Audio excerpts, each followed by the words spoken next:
United States of America, and to the republic for which it stands, one nation, under God, indivisible, with liberty and justice for all.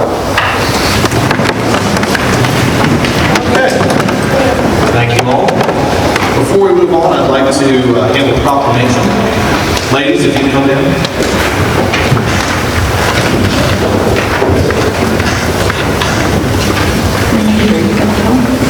All right. So you're from the Daughters of the American Revolution? The Troy chapter of the Daughter, yes. All right. So proclamation recognizing the American 250 commemoration. The year 2026 marks the 250th anniversary of the signing of the Declaration of Independence and the birth of the United States of America. And whereas the historic milestone provides an opportunity to honor the courage, vision, and sacrifice of the nation's founders while reflecting upon the enduring principles of liberty, equality, justice, and representative government upon which our nation was established. And the America 250 initiative encourages communities across the nation to commemorate the semi-quincentennial through civic engagement, education, historic preservation, and recognition of the people and events that have shaped our nation, state, and local communities. And whereas the state of Missouri, the proud Show-Me state, has played a significant role in our nation's history, and the city of Troy is honored to join the communities across Missouri in celebrating 250 years of American independence while recognizing the contributions of Missourians, past and present, to the strength and prosperity of our nation. And whereas preserving and sharing the history of our city, our Show-Me state, and our nation strengthens our community, fosters civic pride, and reminds us of the responsibilities and freedoms entrusted to every American citizen. Now, therefore, I, Quentin Laws, Mayor of the City of Troy, Missouri, do hereby proclaim the City of Troy's support for the America 250 commemoration and encourage all residents, businesses, schools, civic organizations, and community partners to participate in activities that commemorate the 250th anniversary of the United States of America.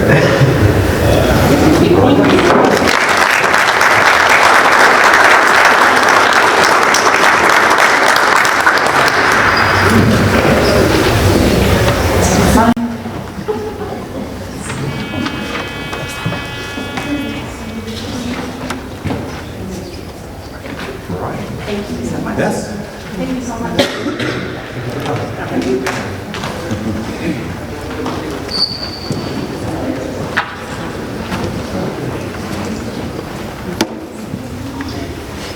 I do have another proclamation, but I don't see Mr. Tapley in attendance, so we will. Okay.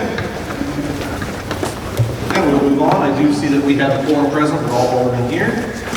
I'd like to move on. The chair has a couple of things we need to address. I would like to amend the agenda to add the approval of a liquor license application for the Knights of Columbus to add on under the consent agenda, if there's no objections. Okay. Oh, yes, I'm sorry.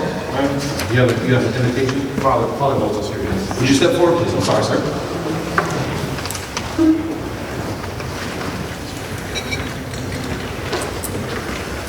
And once again, I'm just here to do opening prayer, so very happy to be here with you all. I give credit to Ben Franklin. He gave a short speech, and I adapted it to a prayer, so if you can bow your heads and please pray with me.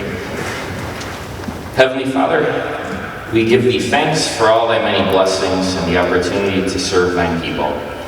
And yet we also humbly acknowledge to be a people groping in the dark to find political truth and scarce able to distinguish it when presented to us.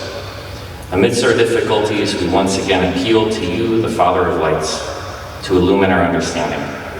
For we remember on this day that the prayers of those who have gone before us have been heard and been graciously answered. Let us not forget that in thee, O God, we have a powerful friend. And let us not imagine that we no longer need thine assistance.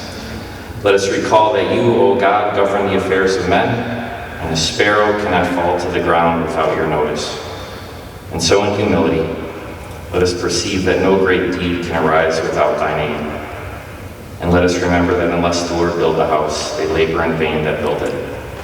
Therefore, acknowledging that we shall succeed no better than the builders of Babel without thine assistance, we beseech thee now, most gracious God, that you accept these prayers imploring the assistance of heaven, and that thou pour forth thy many blessings on our deliberations, our efforts, and on this entire city, who we entrust to thy goodness and love. We pray this through Christ our Lord. Amen.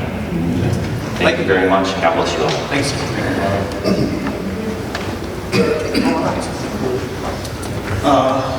Where are we at? Oh, yes. So add the approval of liquor license for the Knights of Columbus for the Memories on Main Street application. And then the chair will entertain a motion to approve the agenda and consent agenda. I'll make that motion. I'll second. I have a motion and a second. Any questions? Hearing none, ask the clerk to call the roll, please. Gebhardt? Yes. Huffman? Yes. Markey? Aye. Pizzata? Yes. Wallet? Yes. Peter? Yeah. Thank you. Okay.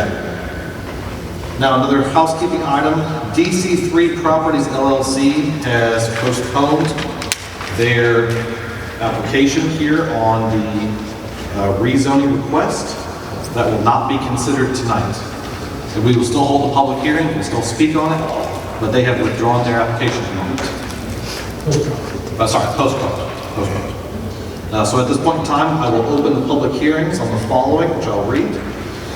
Public hearings now open for PZ 260026. DC3 Properties LLC is requesting approval of a rezoning request for the properties located at 340 Kemper Street and 480 Captain Gray Street from R2 Single Family Residential District to R3 Multiple Family Residential Districts.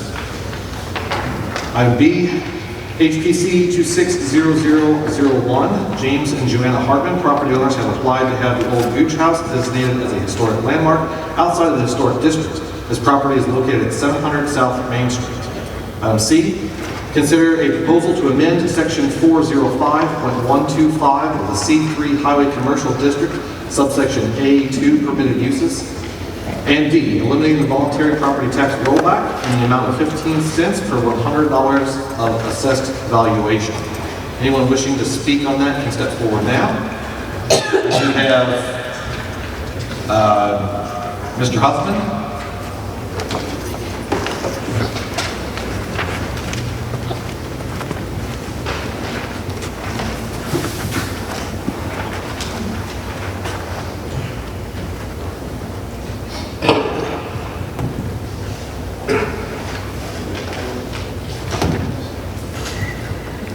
I just wanted to say something, Darrell Huffman, Street, Troy. I just wanted to say something about these townhomes that's supposed to go on Kimber Street and Captain Gray. Yeah, we've got to stop just building these apartment complexes all over town. I mean, Boone Street, they've got them littered with apartment complexes. There's nothing we can do about that now. Now we're going to take and put all these townhomes and apartments in the original town of Troy. We're going to destroy the historic part of our community. We're going to destroy the neighborhood and bring in who knows what. We've got to stop destroying our heritage. We've got to stop destroying the history of our community. And if we dump these apartment complexes where they're wanting to put them, it's going to do just that. If they want to build single-family homes and blend in with the rest of the neighborhood, that's good, that's great. But we don't need 3-story tall apartment buildings sitting in our backyards. My home's 140 years old. How's it going to look with a 3-story tall apartment buildings right down the street? It's going to look like hell. Our infrastructure can't handle it. Our streets can't handle it. We don't need this. Not in our community, not in our area of town. There's plenty of places that they can build these apartments. And these people that are building them, they don't even have a stake in this community. The owner of this complex that's coming in now is some trust, living trust out of Hannibal, Missouri. And the builder is from Moscow Mills.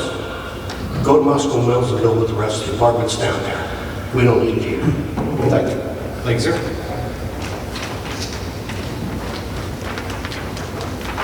Tamara Morris. I said that?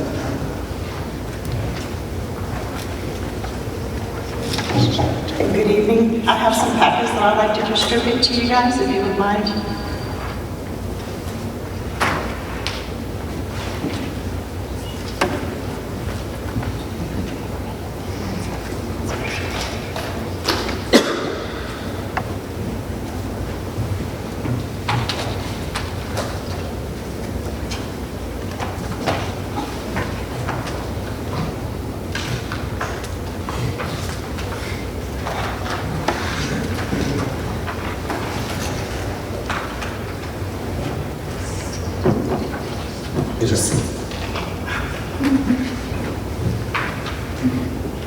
Would anyone else like a packet?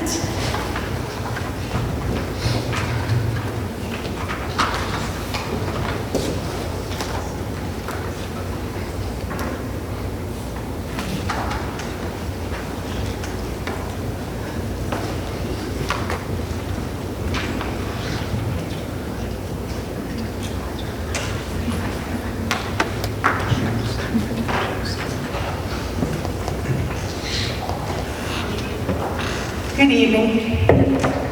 My name is Tamara Morris, and I live at 850 3rd Street, within 185 feet of both parcels in this application. On July 7th, I asked the Planning and Zoning Commission 14 questions about drainage, density, access, soils, and water sewer capacity. Again and again, the answer was, we're not at that stage yet. That commission denied all three parts of this application: the rezone, the parcel consolidation, and the site plan. 0 to 6 against. Since then, DC3's own plan hasn't just stayed preliminary, it's gone. He asked for a delay to change his plan before this board ever saw it. Whatever he brings back will be new, and probably several more after that. But it will face the same scar, the same basin, the same soil, the same land, unchanged. There is no vote for the board to take tonight, but that 0 to 6 record doesn't go away in the meantime. That's why I'm here. Whether the scar triggers the 25-foot natural watercourse buffer in 525.050 section H isn't something that gets automatically checked later. It's not on any flood map and not a named stream. This exact question came up on July 7th. One commission member offered his own opinion, but was clear it was not a ruling and that he doesn't create or enforce the code. No one has actually made that determination. I also followed up with the city administrator in writing, asking him to confirm this feature would be flagged for the building official's review. He hasn't had the opportunity to reply yet, so as of tonight, that confirmation isn't on record.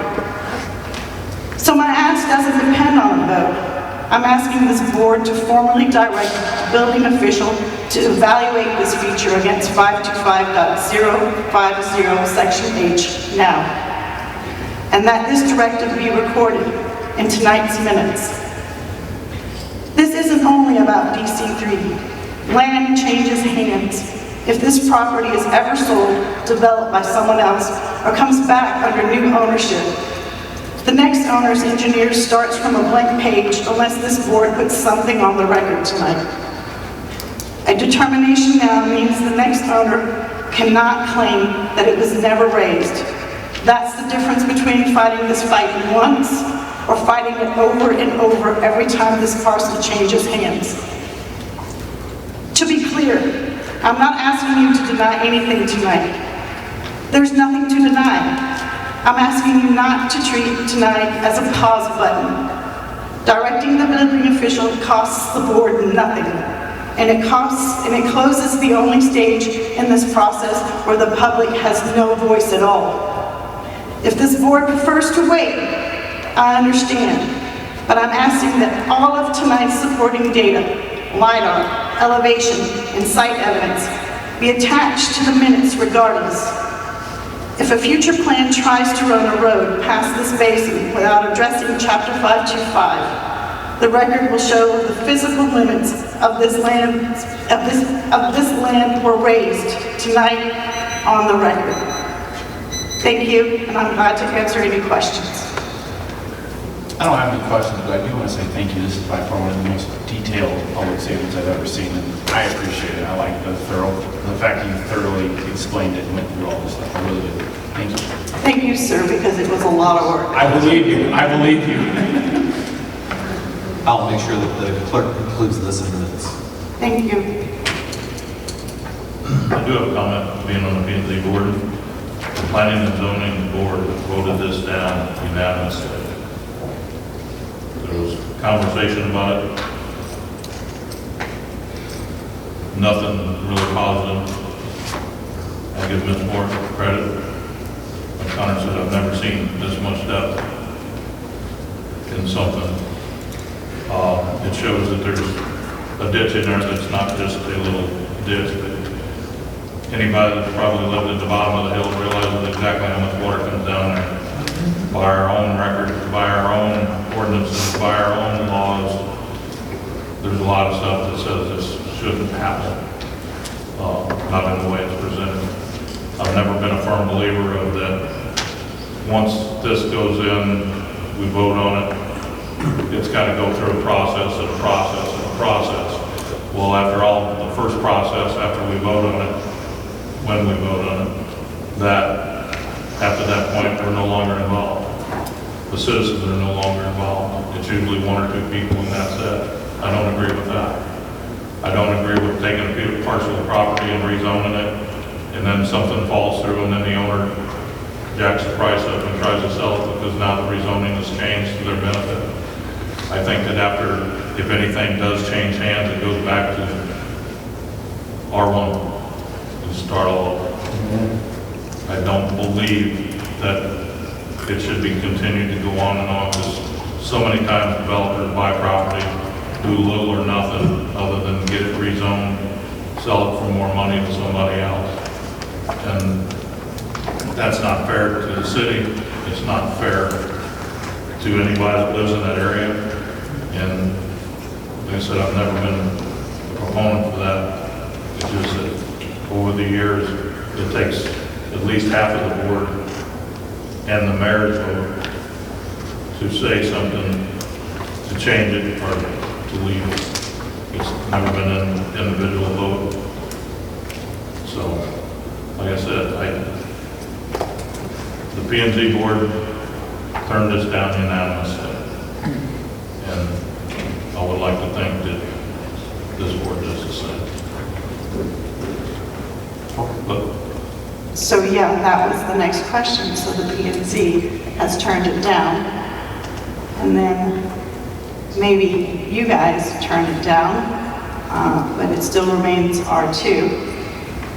And under R2, who knows? it's less density is all it is. And every time it goes up, it increases the density of the people that can be put on the amount of square footage of the property.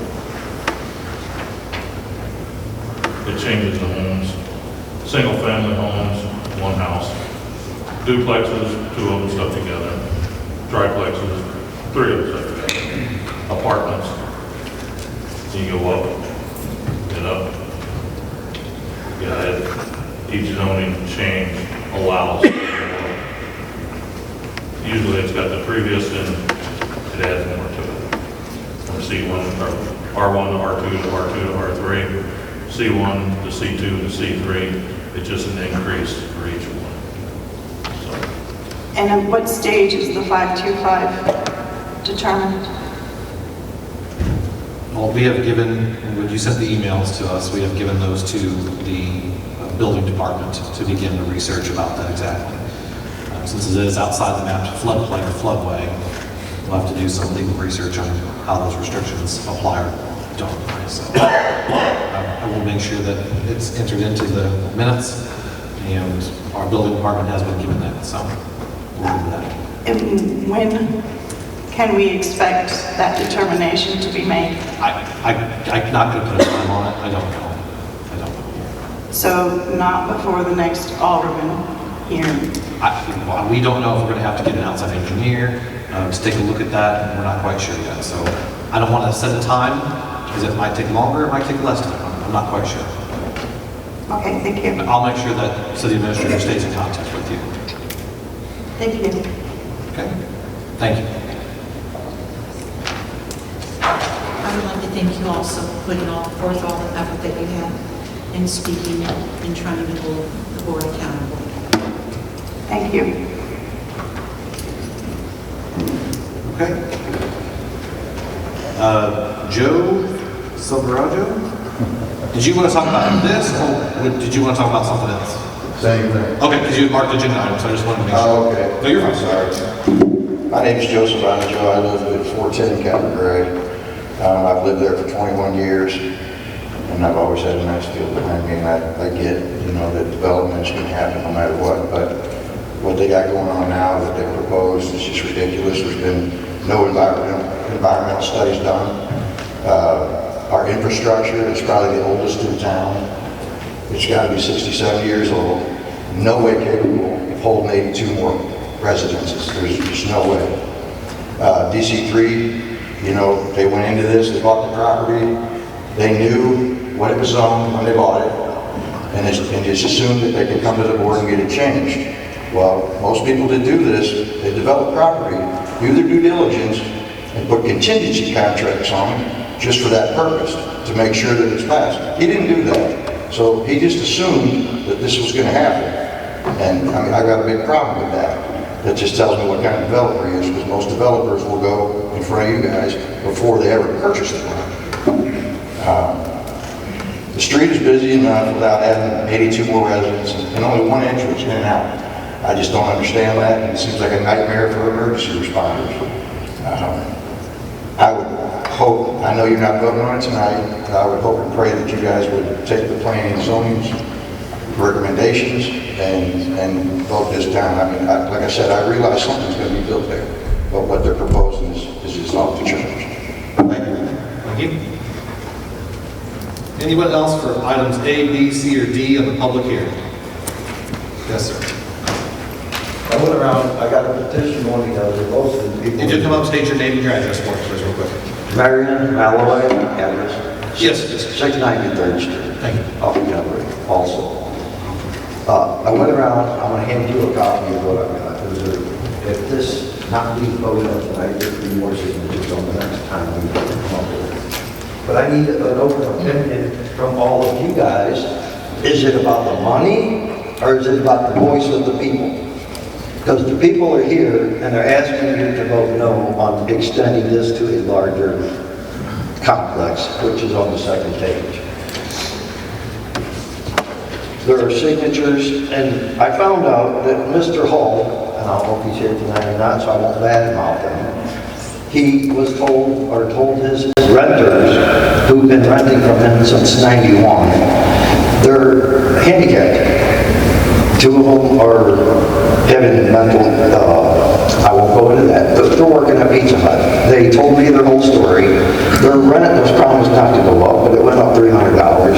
If this ordeal goes through, they will be evicted. Is that something you guys want on your conscience? Because I don't.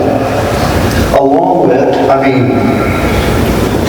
I look at my backyard and I can see the sun coming up and down. I don't want no building back there, not that tall.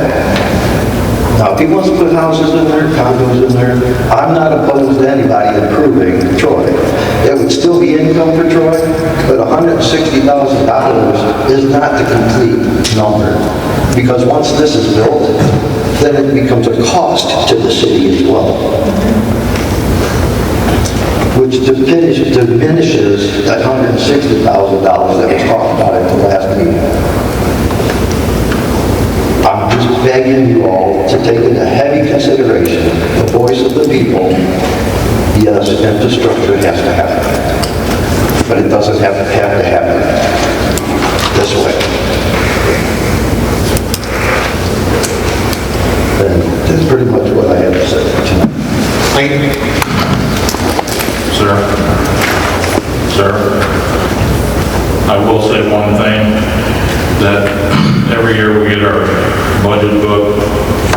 the city. When you open it up on the very first page, usually right there, it gives it basic chain of command. And it says the citizens of Troy, number one. The mayor and the board of aldermen, two. And all the people that work for the city. Goes on down. But the citizens of Troy are number one. Appreciate it.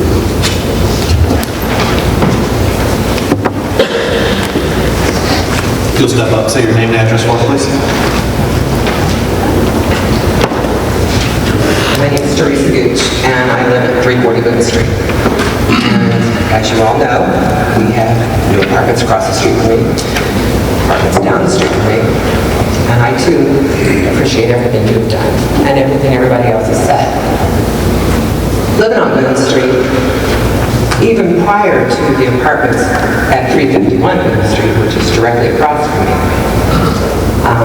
I would like to mention that we were not aware of the meeting that that apartment complex got built because we were already out of town. I didn't get that one.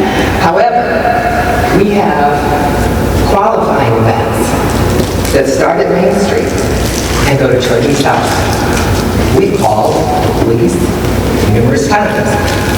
Now we have an apartment complex with more than 15 children.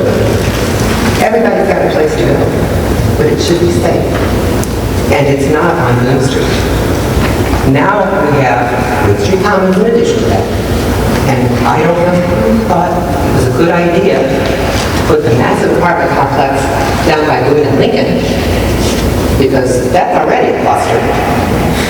And you can put your own explanation in there if you would like, because it is, and it's only going to get worse. Now we've got an apartment complex. Where are they going to come out of? On 47? Oh, that stretch of road is great. Now they're getting ready to fix it. But we can't handle the apartments that we have now. We can't handle the infrastructure, cannot possibly handle anything else. They haven't fixed the street in front of our house yet from when they tore it up to do the water for the apartments across the street. They came out with the bags, literally bags of asphalt, and cut them open and poured it there.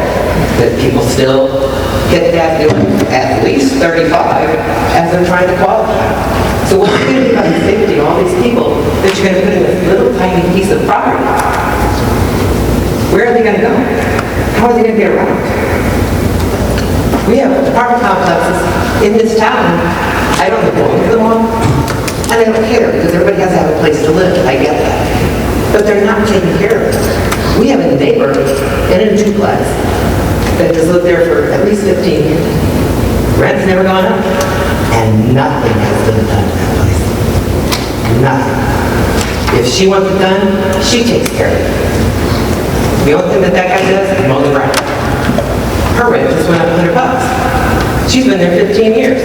And it's not like she doesn't have documentation where she's asked her landlord. So what are they going to do? Who are these people that are going to, the name of the corporation is safety? But it's ridiculous.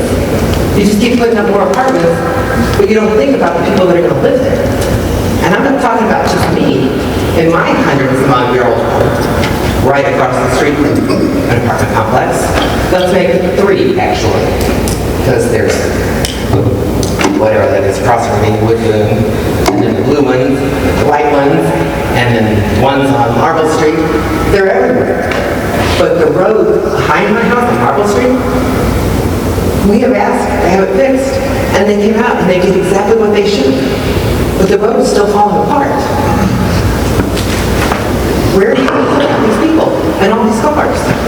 And you know they all get deliveries? Everybody gets an Amazon.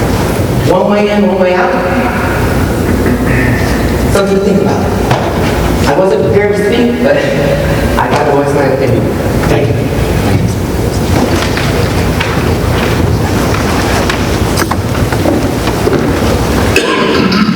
You'll state your name and address. Dan Stites, I live at 430 Cabell Drive, just on the street. My wife and I bought a home, this home last October. We could have purchased, I won't say anywhere, but various places around, and we chose our house in part for the historic nature of this area. doesn't look like it did in 1900 when our home was built, but the character of it, the flavor of the downtown area, the mix of some smaller, some larger homes, which represent the history of Troy, was important to us. We chose to live there in large part for that reason, as well as for the historic nature of the home.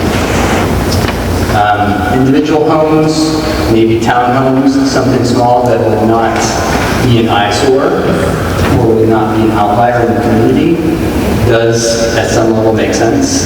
But to put in large apartment complexes really would destroy the historic nature of this area. Many people who would otherwise move to the downtown might choose to go elsewhere. That's hard for local businesses. That's hard for this area to support schools. So we would ask that you not allow this area to become a multi-family residence, that we stay with what we currently have, which is a mix of homes, some quite old, some newer, but which share a relatively common character of some originality, some variability with single-family homes. Thank you.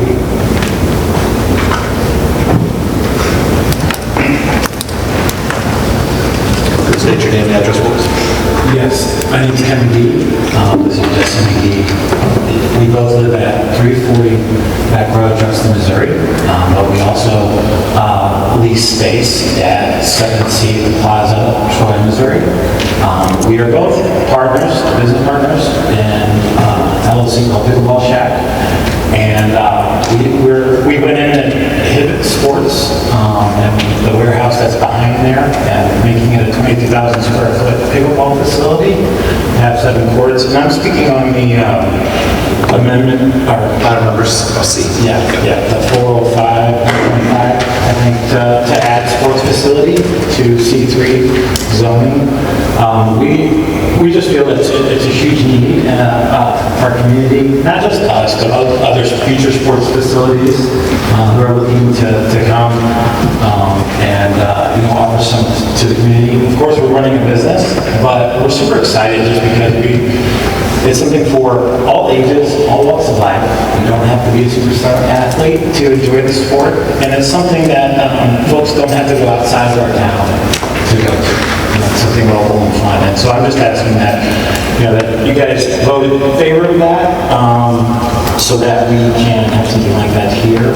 I know you can also follow us in our progress, Jesse McGee through Instagram, Facebook, TikTok, YouTube. You can just search for Jesse McGee. We are doing daily updates. But yeah, so I just want to ask for your vote on that. Thank you.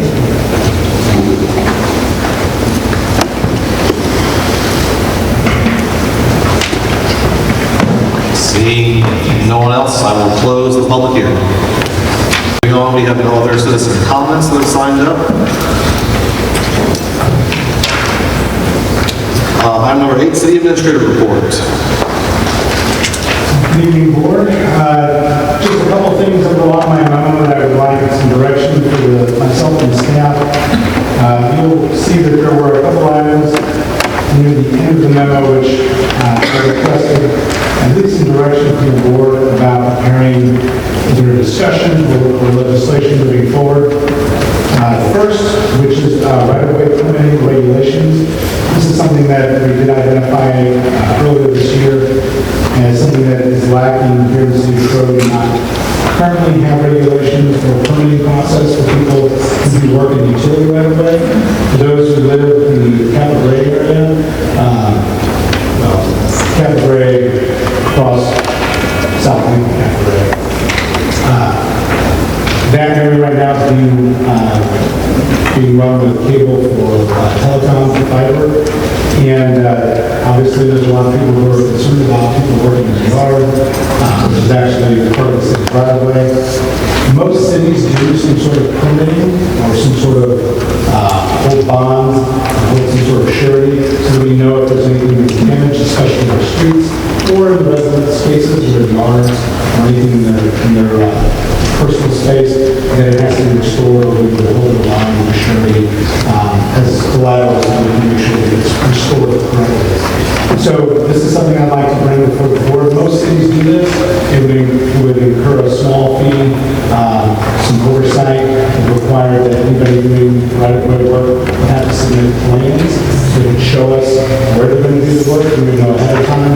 We could make public announcements to our residents so our residents know this is happening. It's not a complaint I heard.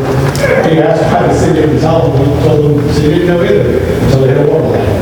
So these are some things we're going to do, and we're also going to buy. So this is something we want to do. I'd like the board's support in having the staff has already put together some information list to bring before the board for the next meeting. I didn't want to wait on this and have another discussion put out further because we never really know who's going to be coming in, drilling under our streets, tearing up our streets, to do some sort of work. So can I get consensus from the board that I'm in favor of it. Okay. We will prepare legislation for the next meeting for this, and then we'll have our building department update our permitting process online to accommodate this permitting process. James, will that address the current fiber optics internet that they're looking to put in next to sewer lines? I had a couple of very nice city workers come out and were in my backyard this last week. And so would this permit issue in this process addressed to them, or are they kind of already grandfathered in? Well, we would definitely reach out to everybody who's currently doing work and ask for a plan and ask for them to come in and anything more than they're currently drilling to the next street, the next neighborhood. We would want them to both submit us in writing the plan and then also a surety bond. So, I mean, we wouldn't stop them from doing this at that moment per se, but they're going to continue. Yeah, I think this is just a matter of the city's kind of going out and making sure that sewer lines are where they are on the map, and there's just stripe of paint by my. So nothing's been done yet. I do think that it makes good sense to support this. Yeah, well, we answer to Missouri One Call, the dig right. So whenever these companies, they are at least calling to locate street utilities. So Quiver also is out there marking, but we don't know what we're out there doing in the market. For all we know, somebody's planting a flower bed in their yard, or somebody's doing a sewer line, we don't know. But these telecom companies, this whole neighborhoods, they're painting up, clearly there's an indication something's going on.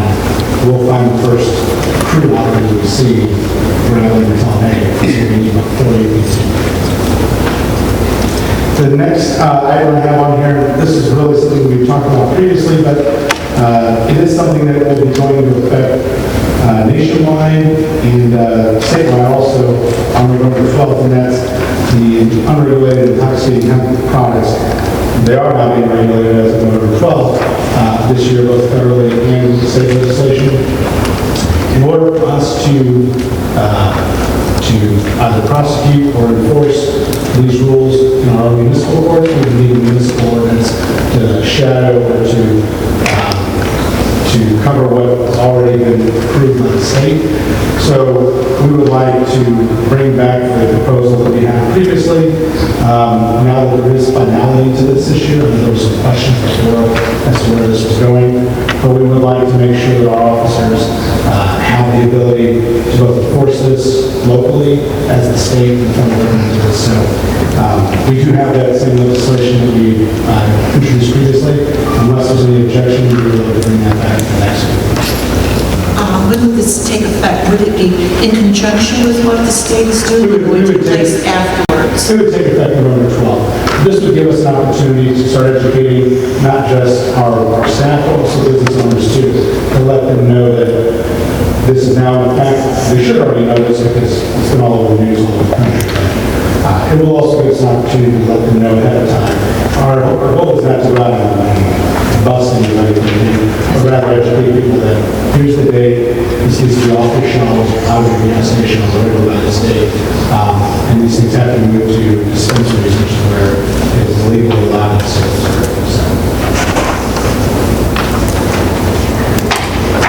There's no objection, we will bring that forward again. And then the last item, which we didn't move forward with because there was still some question at the end of the last legislative session will not be any changes or any authorization for video lottery terminals. You'll notice the largest video lottery terminal provider is Torch. They came to terms with the Attorney General's office and they turned their machines off. There are still some machines that are operating, both within the county and around the state. The Attorney General of Missouri has made it very clear, and the courts have made it very clear, these items are supposed to be removed and destroyed. That this is being done on a county-by-county basis. So we obviously don't necessarily take that stance per se, but we do think we've seen them be removed out of most places. There's still a few lingering.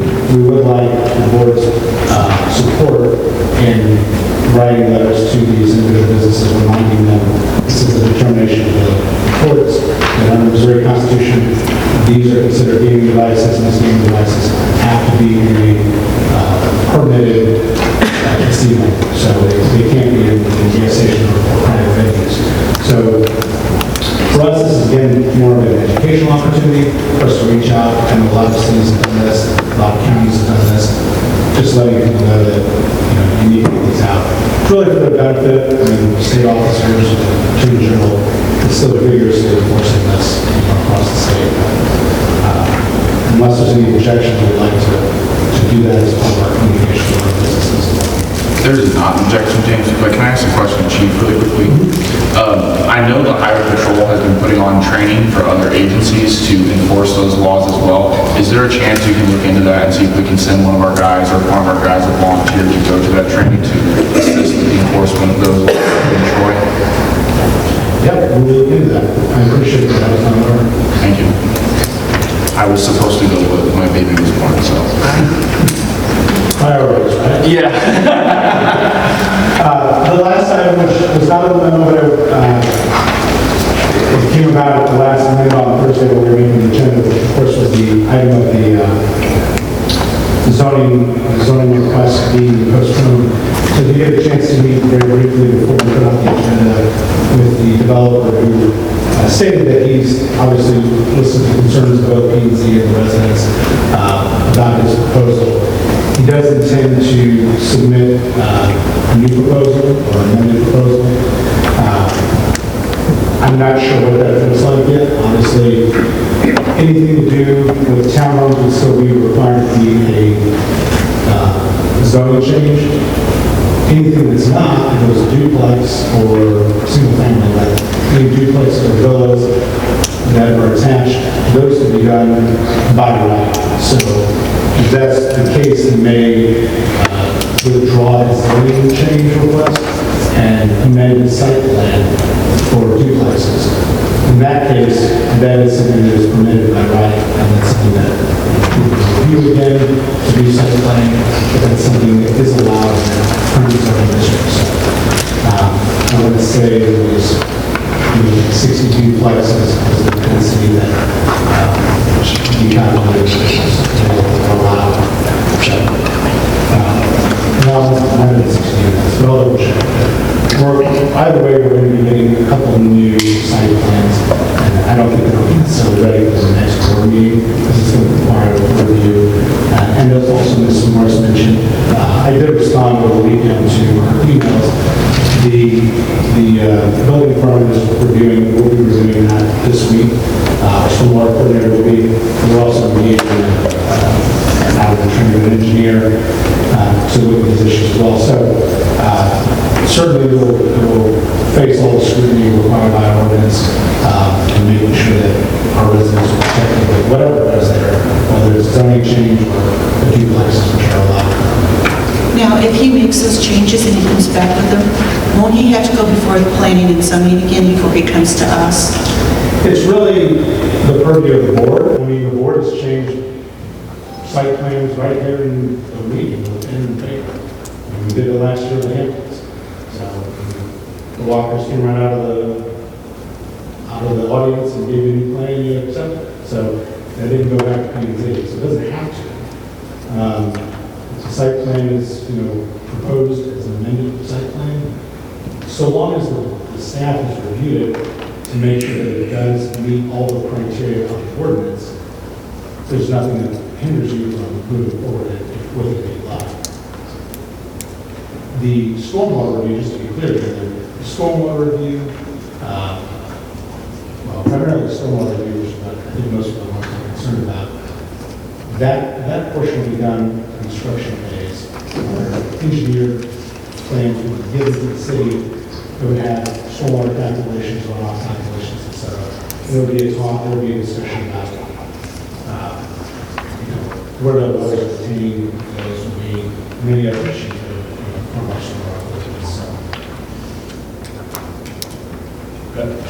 My recommendation to Alderman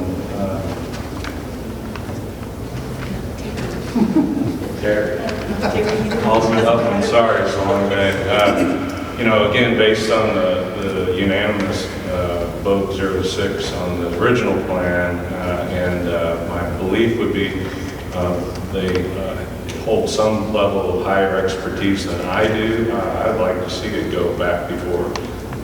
I don't know how that works, or I just can make the suggestion that go back before the planning and zoning before it comes to us. I would like them to review and give their feedback. That would be my recommendation. I kind of agree, because I think the more eyes that look at this, the better.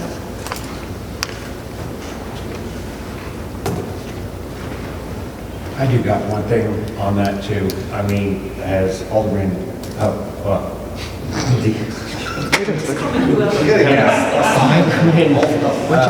Dieter said, sorry, apologies.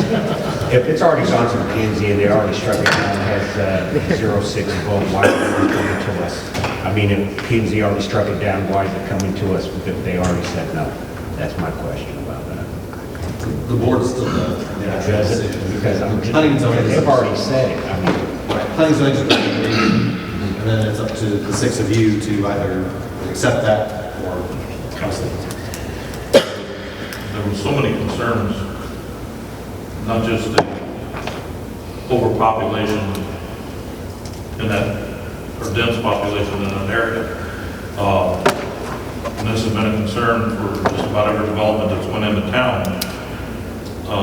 It seems that you think about these things once you sit on this side of the board, but you guys are better than some, because a lot of the people don't think about things that will affect them down the road. It's like, is a sewer infrastructure capable of handling that? I don't know. I can't say yes or no, but it is old. Ryan can probably answer that better than anybody. I don't know how much they have done for the camera up there in that area. But it's even like where I live. Say we got an 8-inch line that runs halfway through town, and they keep building, I'm here, and it doesn't get bigger till down here, but they keep adding homes up here. I've never had a sewer backup. I hope I never do. But at the same token, realistically, I don't know any other way to put this, but as simply as I can, when people get up and go to work between 5 and 6 o'clock in the morning, can you imagine 400 or 500 homes, new homes to this side of me now, that all that sewage has to come past your house, that at 5 o'clock in the morning and 6 o'clock in the morning, those toilets start flushing. It's got to go somewhere. Most toilets are 3 to 5 gallons at a whack. There's a whole lot of sewage going past my house. And I'm on a newer part. So I know the I&I is bad throughout the entire city. At least that's what they keep telling us over the years. The older part with the clay pipes and stuff, the tree root can go a long ways. And there's so many things concerned with this particular development because it's in the older part of town, because of the slope of the ground. Talking about flooding from the upper part of this thing, on the upper part off of Friendship Court, where when a heavy rain, they had to block their back door to keep the water from coming in their house. That's on the top side of this development. That's not the bottom side, that's the top. You know, like Ms. Morris had said, that there's an 8-foot ditch, or at least this thing shows the possibility of an 8-foot ditch in there. I mean, the board has changed site plans right here in the meeting with pen and paper. And we did it last year in the Hamptons. So the walkers can run out of the audience and give any plan you accept. So that didn't go back to P&Z, so it doesn't have to. The site plan is, proposed as an amended site plan. So long as the staff has reviewed it to make sure that it does meet all the criteria of the ordinance, there's nothing that hinders you from moving forward with a big lot. The stormwater review, just to be clear, the stormwater review, primarily the stormwater review, which I think most people are concerned about, that portion will be done construction phase, where engineered plans will be given to the city. It would have stormwater calculations, runoff calculations, et cetera. And there would be a talk, there would be a discussion about, where the water is obtained, those would be many other issues that are much more so. My recommendation to Alderman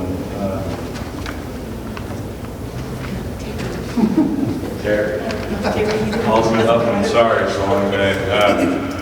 Again, based on the unanimous vote 0-6 on the original plan, and my belief would be they hold some level of higher expertise than I do. I'd like to see it go back before. I don't know how that works, or I just can make the suggestion to go back before the planning and zoning before it comes to us. I would like them to review and give their feedback. That would be my recommendation. I kind of agree, because I think the more eyes that look at this, the better.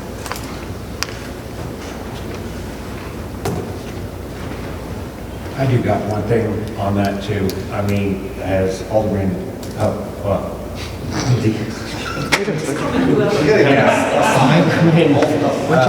Dieter said, sorry, apologies. If it's already gone to McKinsey and they already struck it down, it has 0.6 vote, why is it coming to us?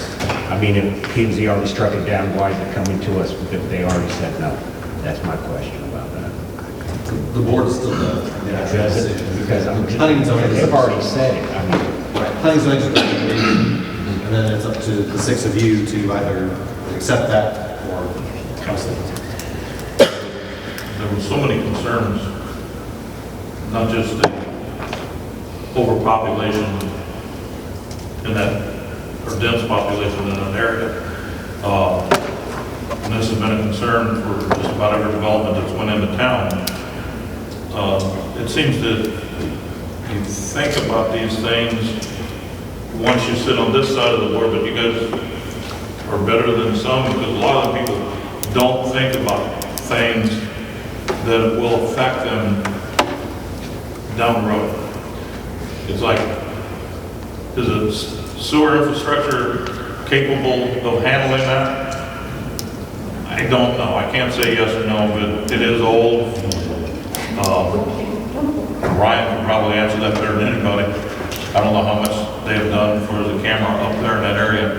But it's even like where I live. Say we got an 8-inch line that runs halfway through town, and they keep building, I'm here, and it doesn't get bigger till down here, but they keep adding homes up here. I've never had a sewer backup. I hope I never do. But at the same token, realistically, I don't know any other way to put this, but as simply as I can, when people get up and go to work between 5 and 6 o'clock in the morning, can you imagine 400 or 500 homes, new homes to this side of me now, that all that sewage has to come past your house, that at 5 o'clock in the morning and 6 o'clock in the morning, those toilets start flushing. It's got to go somewhere. Most toilets are 3 to 5 gallons out of whack. There's a whole lot of sewage going past my house. And I'm on a newer part of it. So I know the I&I is bad throughout the entire city. At least that's what they keep telling us over the years. The older part with the clay pipes and stuff, the tree root can go a long ways. And there's so many things concerned with this particular development because it's in the older part of town, because of the slope of the ground. Talking about flooding from the upper part of this thing, on the upper part off of Friendship Court, where when a heavy rain, they had to block their back door to keep the water from coming in their house. That's on the top side of this development. That's not the bottom side, that's the top. You know, like Ms. Morris had said, that there's an 8-foot ditch, or at least this thing shows the possibility of an 8-foot ditch in there. That's a lot of ditch. And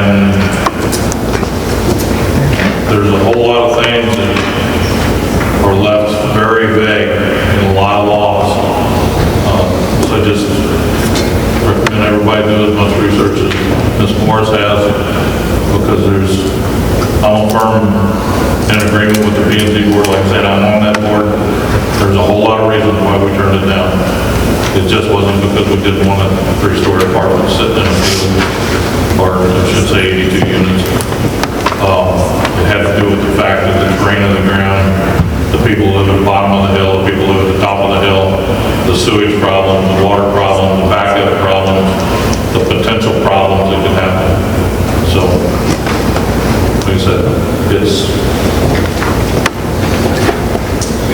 I do want to remind the board of two things. Number one, the zoning is what it is, and it allows duplexes. And it was done that way by the board all throughout the entirety of downtown, Old Town tour.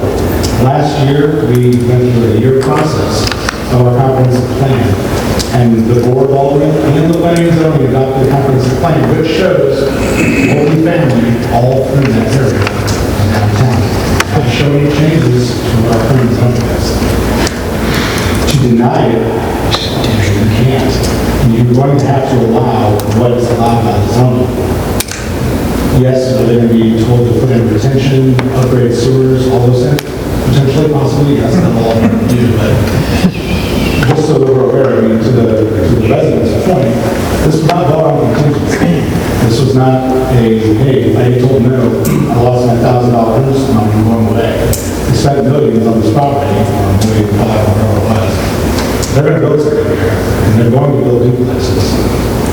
So I think it is going to be something we need to recognize, when we need to work with this developer, or put aside the money for legal now, because we didn't spend $1.6 million for something on the house. So I think we need to remember that, because again, it's supported by our comprehensive plan, adopted by this board, supported by planning and zoning, adopted by planning and zoning. It is what it is. Issues of stormwater, sewer, utilities. We'll obviously have all of our experts work on that and ensure that those things are covered. I just want to caution everybody before we get too far down the road that there is an option to work with the developer on a plan development in which we can make other demands of the developer. I would suggest possibly being open to a conversation about that. You may be able to get more out of it than you're currently required to get. Right now, you're required to do what the ordinance says. If the ordinance doesn't say do it, he doesn't have to do it. So I think that's something that we should really be considering in future conversation. I would hate for us, and I would hate for the residents there to have a bunch of bare-slipping boxes jammed behind their homes, because that's the way it was done by the board many years ago.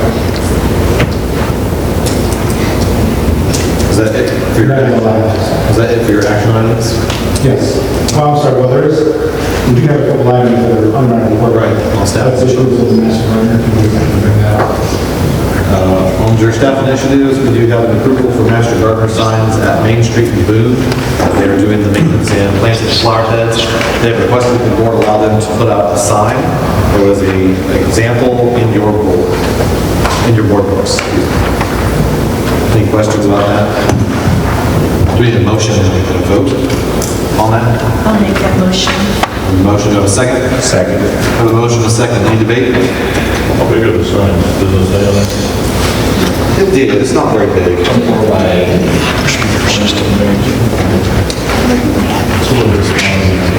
Yeah, like a yard sign.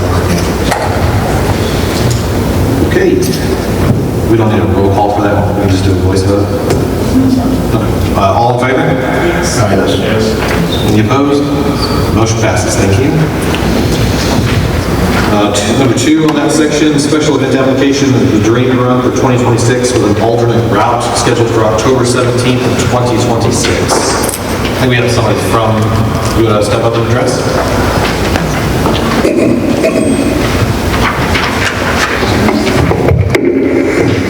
Good evening. My name is Emil Moore. I'm the Executive Director of the Troy Dream Center. This year, we are going to have a 5K and 1 mile walk Several years ago in 2023, we had, that was the last time we had our 5K. The route that year was very similar to the route this year, except for this year, I wanted to start at our new property, which is over on 80 Main Street.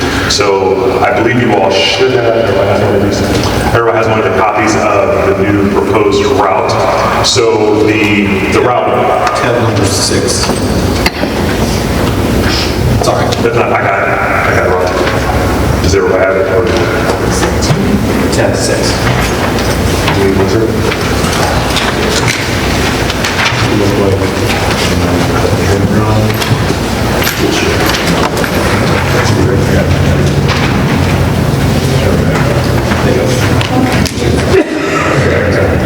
What is the matter? Second last page. That's in color.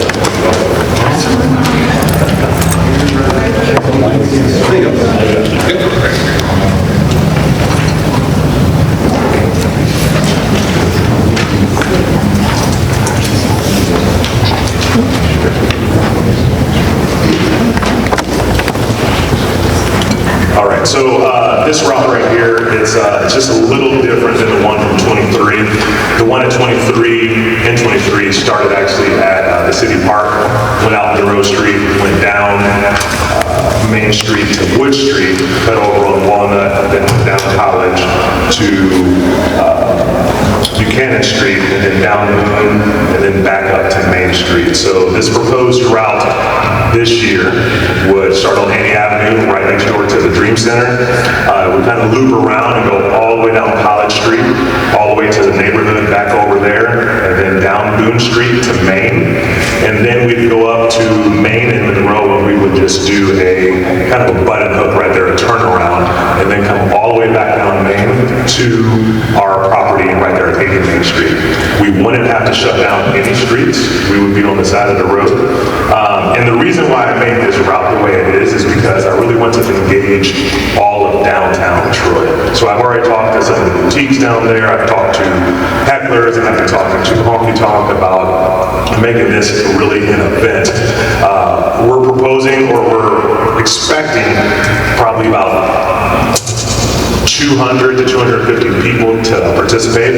Honky Tonk has already agreed to let us use their parking lot, which is right there, so it extends back to the end of our property, and we have parking on our property as well.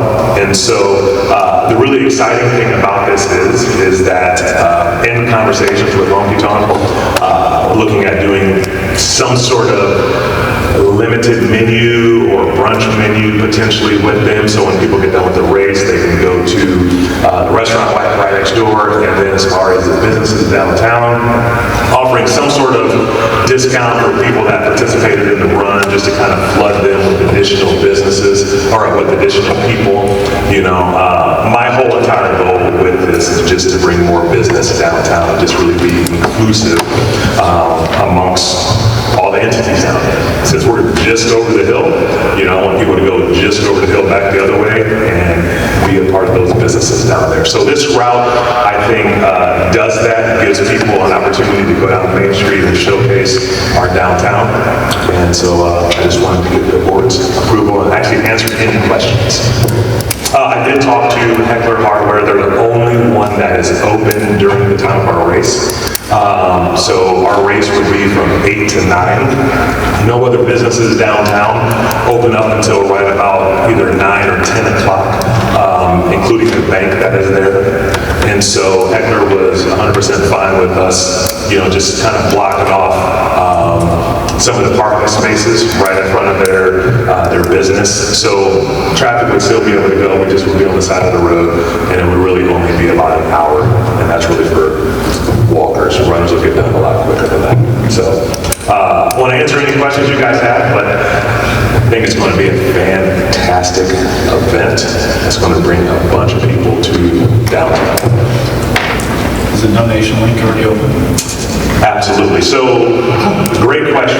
So, the Dream Center, you know, we're a faith-based men and women's residential recovery home. This event is actually free. So, we have a national accreditation through a Missouri Coalition of Recovery Service Providers, and they have given us a grant to where we can offer this as a free event for the public. Now, that's awesome because that'll have more people be able to come in, but this is also too a part of our Double the Impact Month. So we had some of our donors last year say, hey, we're going to match every donation up to, we had our 5K. The route that year was very similar to the route of this year, except for this year, I wanted to start at our new property, which is over on 80 Main Street. So I believe you all should have, everybody has one of the copies of the new proposed route. So the route. Tab number 6. Sorry. I got it wrong. Does everybody have it? Tab 6.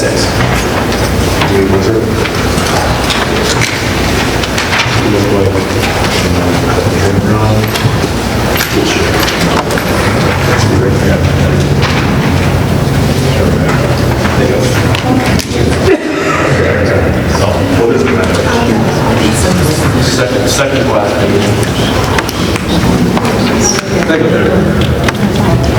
That's it.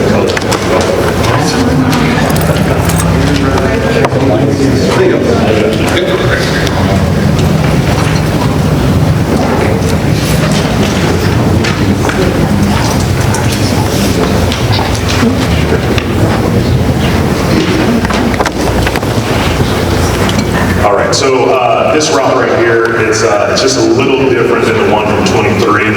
The one at 23 and 23 started actually at the City Park, went out Monroe Street, went down Main Street to Wood Street, cut over on Walnut, then down College to Buchanan Street, and then down Moon, and then back up to Main Street. So this proposed route this year would start on Annie Avenue, right next door to the Dream Center. We kind of loop around and go all the way down College Street, all the way to the neighborhood back over there, and then down Boone Street to Main. And then we'd go up to Main and Monroe, and we would just do a kind of a button hook right there, a turnaround, and then come all the way back down Main to our property right there at 80 Main Street. We wouldn't have to shut down any streets. We would be on the side of the road. And the reason why I made this route the way it is because I really want to engage all of downtown Troy. So I've already talked to some of the boutiques down there. I've talked to hecklers, and I've been talking to Honky Tonk about making this really an event. We're proposing, or we're expecting, probably about 200 to 250 people to participate. Honky Tonk has already agreed to let us use their parking lot, which is right there, so it extends back to the end of our property, and we have parking on our property as well.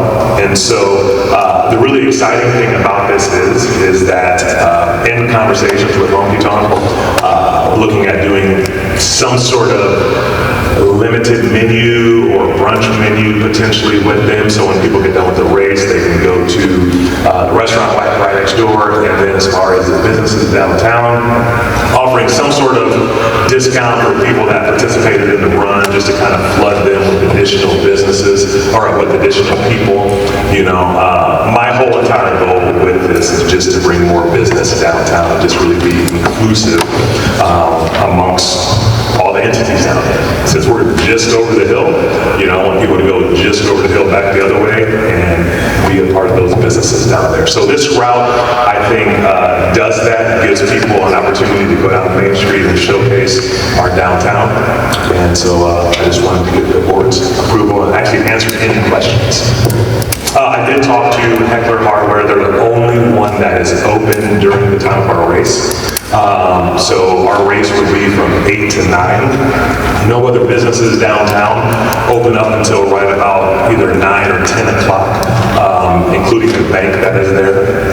And so Heckler was 100% fine with us, just kind of blocking off some of the parking spaces right in front of their business. So traffic would still be able to go, we just would be on the side of the road, and it would really only be about an hour, and that's really for walkers. Runners will get done a lot quicker than that. So I want to answer any questions you guys have, but I think it's going to be a fantastic event. It's going to bring a bunch of people to downtown. Is the donation link already open? Absolutely. So, great question. So, the Dream Center, you know, we're a faith-based men and women's residential recovery home. This event is actually free.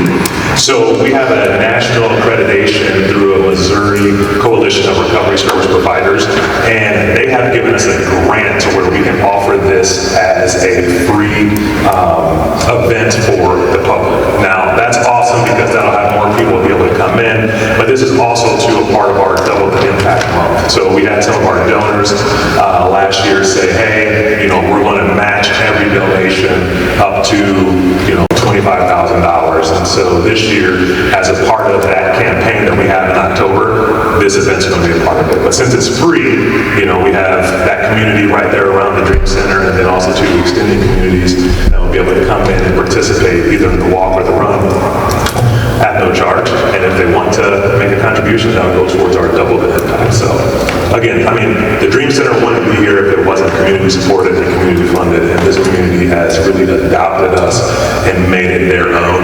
And so I just think this is going to be another thing that we'll be able to really just shine a light on the community and how well they have received this. Questions? Thank you. Chair will entertain a motion to approve the special event application for the Dream Run 2026 Alderman Grounds. Motion here. Second. Alderman Walls.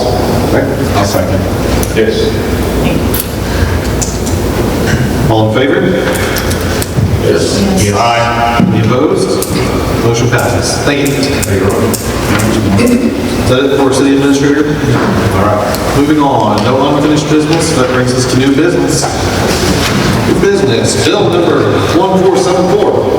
An ordinance of the City of Troy, Missouri, eliminating a previously adopted voluntary property tax rollback in the amount of 15 cents per $100 of assessed valuation, declaring the necessity of restoring the city's property tax levy to the rate that would have been in effect had the voluntary rollback not been taken, authorizing submission of this ordinance to the Missouri State Tax Commission and providing for an effective date. Bill number 1474, an ordinance of the City of Troy, Missouri, eliminating a previously adopted voluntary property tax rollback in the amount of 15 cents per $100 of assessed valuation, declaring the necessity of restoring the city's property tax levy to the rate that would have been in effect had the voluntary rollback not been taken, and authorizing submission of this ordinance to the Missouri State Tax Commission, providing for effective dates. Chair will entertain a motion. So moved. Have a motion, do I have a second? Second. A motion and a second. Any debate? This one here is kind of touchy to me because I know years ago we had a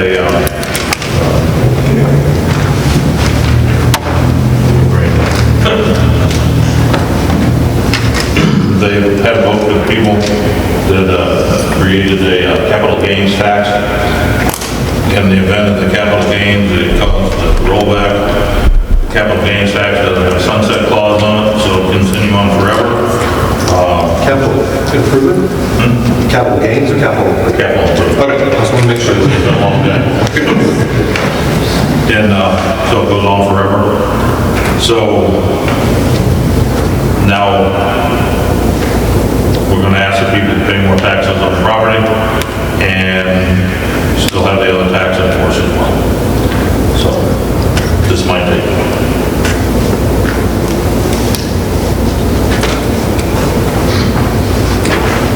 Hearing nothing else, I'll ask the clerk to call the roll, please. Dieter. No. Gebhardt. Yes. Huffman. No. Martin. No. Rosada. Yes. Wallace. Yes. Mayor Watts. Yes.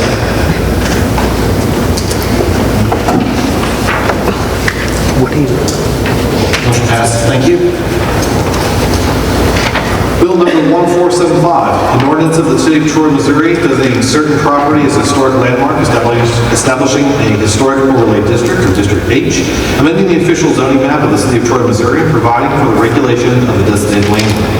Bill number 1475, an ordinance of the City of Troy, Missouri, designating certain property as a historic landmark, establishing a historic overlay district, District H, amending the official zoning map of the City of Troy, Missouri, and providing for the regulation of the designated landmark. Chair will entertain a motion for approval. I have a question first. Exactly what would this entail? Do we know yet exactly where this would cover? That would be the 700 main that we had talked about. Oh, okay. For the historical house. I got you. Yeah. All right.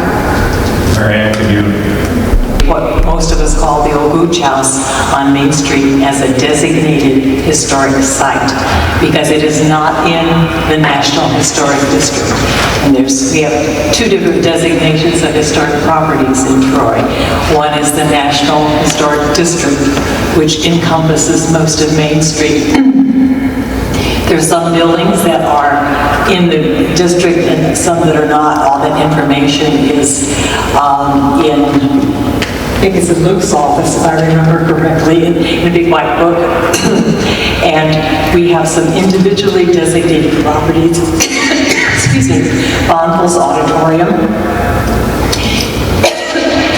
Excuse me. Bonville's Auditorium, the Haverkamp office building, the Troy City Park, and then they're asking for the approval for the historic site of 600 Main Street, excuse me, 700 Main Street, which is the Hartford property. Is there any question about this? They have completed all the appropriate paperwork for this, and it's been filed with the city. Chair will entertain a motion to approve bill number 1475. I'll make that motion. Have a motion, do I have a second? Second. Have a motion and a second. I'll ask the clerk to call the roll. Huffman? Yes. Martin? Zada? Yes. Wallace? Yes. Dieter? Yes. Gebhardt? Yes. Thank you, motion passes. Bill number 1476, an ordinance amending section 405.125A2 of chapter 405, zoning regulations, specifically amending rules regarding permitted uses in the C3 highway commercial zoning district. Bill number 1476, an ordinance amending section 405.125A2 of chapter 405, zoning regulations, specifically amending rules regarding permitted uses in the C3 highway commercial zoning district. This is the pickleball court that we had discussed a few minutes ago. Chair will entertain a motion to approve. So moved. I have a motion, do I have a second? I'll second it. I have a motion and a second. Any debate? So the only addition is the... Yeah, we're putting in indoor recreational. Apparently that would have been forbidden, I guess. I don't believe. Yes. Yeah. So previously, indoor recreation was very specific to bowling alleys, skating rinks, and holes. Obviously, there's a lot more indoor recreation these days than previously considered, so we made sure to try to cover a few extra bases so we're not doing this again in 6 weeks or 6 months. Anything else? I think this is great. When I was out knocking doors, when I was running, everyone talked about there's not enough stuff in town for kids to do. I think this would be a great opportunity for us to also keep a little bit more money here in town versus it all going down to St. Charles County. Hearing nothing else, ask the clerk to call the roll, please. Martin? Aye. Zada? Yes. Wallace? Yes. Dieter? Yes. Gebhardt? Yes. Huffman? Yes. Motion passes, thank you. Bill number 1477, an ordinance authorizing the mayor to execute a quitclaim deed relating to 323 South Lincoln Drive, Troy, Missouri. Bill number 1477, an ordinance authorizing the mayor to execute a quitclaim deed relating to 323 South Lincoln Drive, Troy, Missouri. Chair will entertain a motion to approve. I'll make the motion. Have a motion, do I have a second? I'll second. Have a motion and a second. Any debate?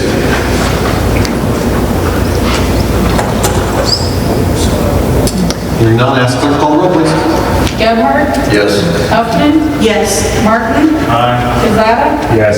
Wallace? Yes. Dieter? Yes. Motion passes, thank you.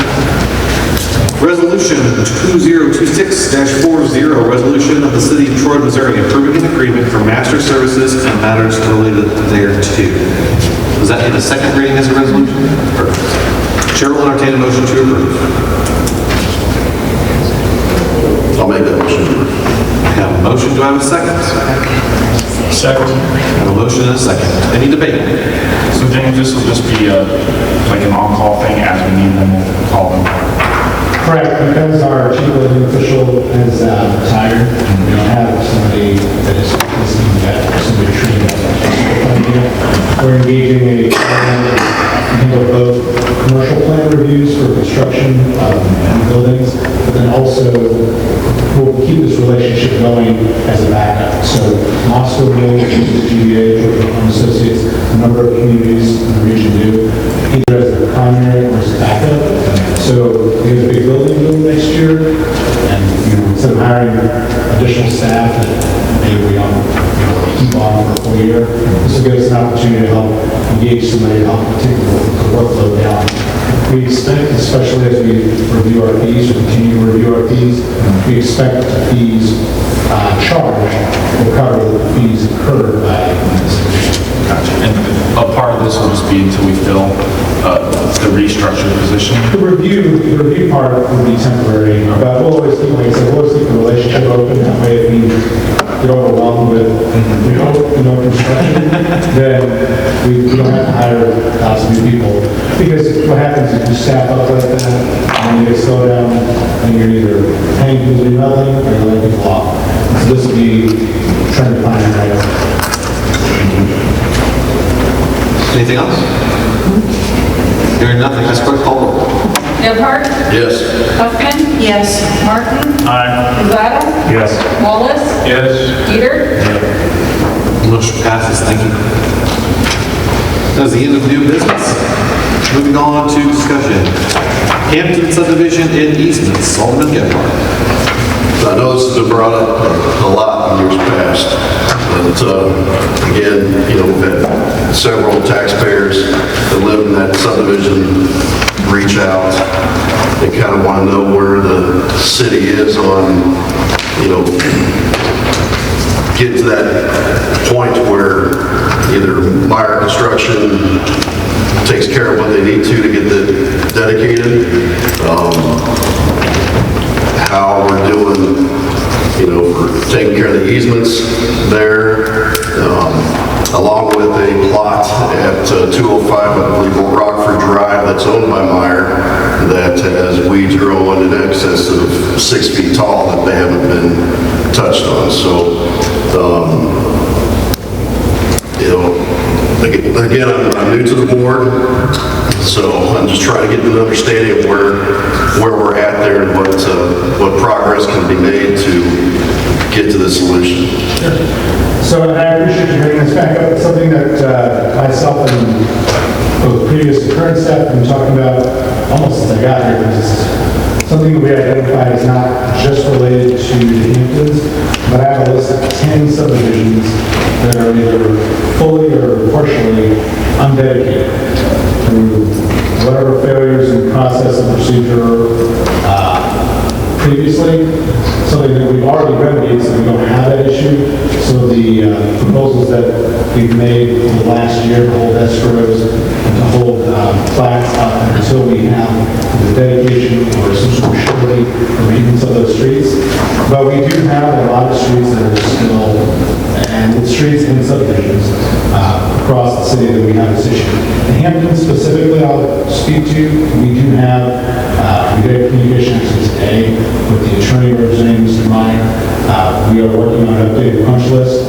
One of the things we continue to hear from developers is they're upset that every time they talk to us, the punch list changes. That's because every time we give them a punch list, it takes them a year to fix it, and then something else breaks, and we're not taking it. We're not taking it. It's their responsibility. We're going to hold the line on this, and I encourage the board to as well.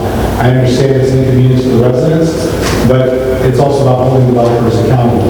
If we take this over, we're talking about tens of millions of dollars, probably, in infrastructure that is either substandard, not maintained, damaged, that they want to put on taxpayers to fix. These are developers' problems.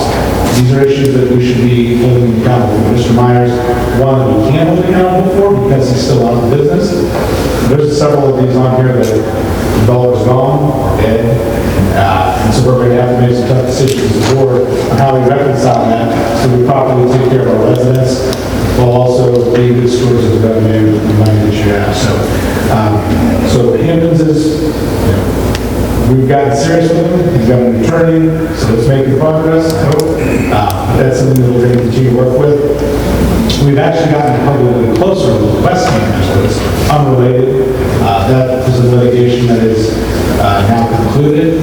We've had conversations. I personally gone over and spoke to the HOA about potentially putting together a neighborhood improvement district so that they put some skin in the game, and the city can put some skin in the game to get those streets fixed and get them back into, the city's infrastructure, not getting all that. So we're putting together a process, and the idea is to have a process that we can equally apply to all the neighborhoods so that all neighborhoods are treated equally and fairly. It's not going to be perfect, and not everybody's going to be super happy about it, and we certainly don't want a situation where one neighborhood is treated differently than another. Anybody who's similarly situated in these unfortunate situations, we want to make sure that they're treated fairly. The goal is to get Alderman adopted at the earliest convenience of the city for the least amount of money to the city, and then that way we can take over maintenance perpetually from there. Like I said, all the redevelopments that are coming through, we have surety bonds from other escrows, both for construction and for maintenance. We're holding up class until the stuff is taken care of. We're not letting anybody build homes until the stuff is taken care of, as we have in the past.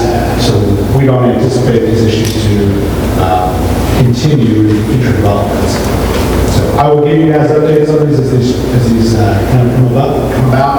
But I think we're going to be seeing some, at least with Hamptons for sure, we'll be seeing that move forward, I think, hopefully pretty quickly. It seems like there's an interest in them closing the door on this too. Yeah, what can we do with them to get that lot moved? The lot. That lot.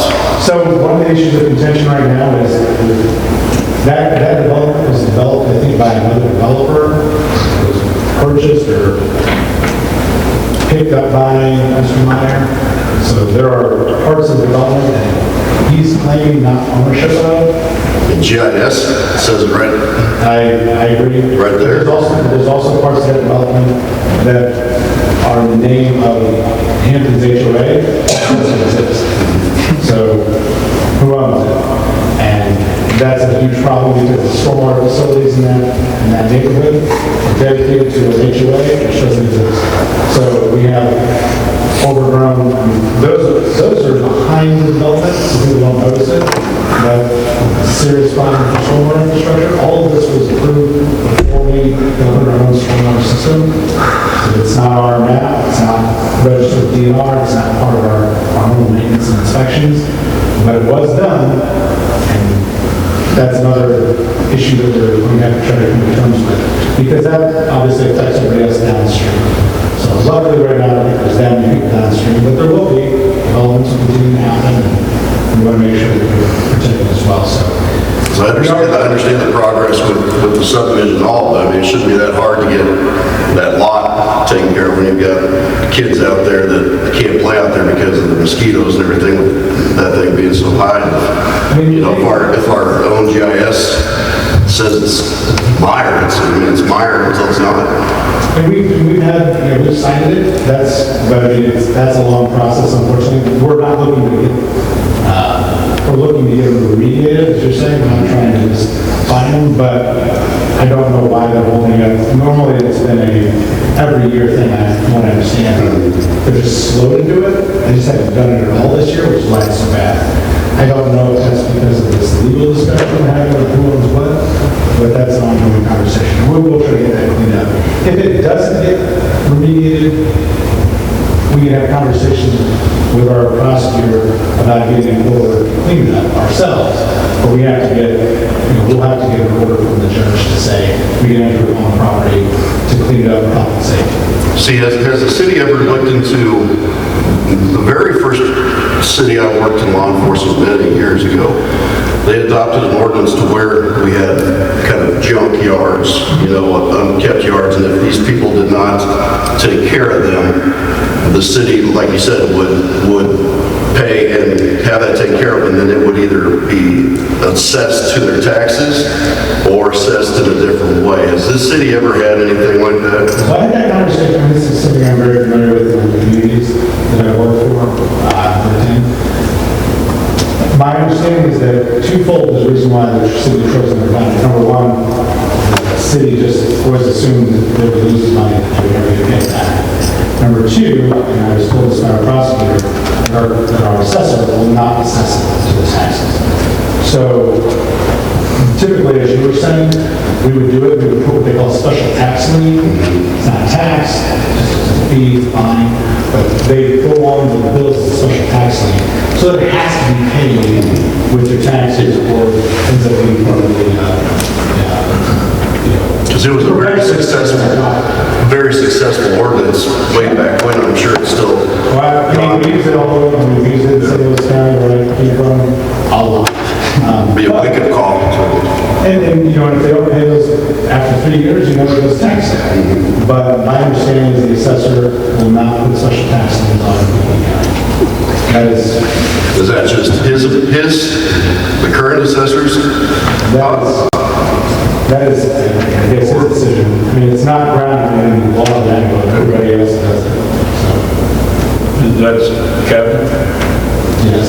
So, I mean, is that worth the conversation? I mean, can we have a conversation? It might be. I mean, I know the conversation we had, but I don't know the But I think it's a good point. I don't know if you're referencing, I think Winsville has something similar. I assume, yeah, because I mean... Oh, most cities do. You can't, especially a community like Troy, that is as old as it is, and has, you know, aging homes and plenty of areas that continue to give both the residents and board members, because we're allowed to focus on trying to clean it up. It's the one tool we have, especially for health and safety. We've been lucky that a few properties we've cleaned up here in Troy this past year.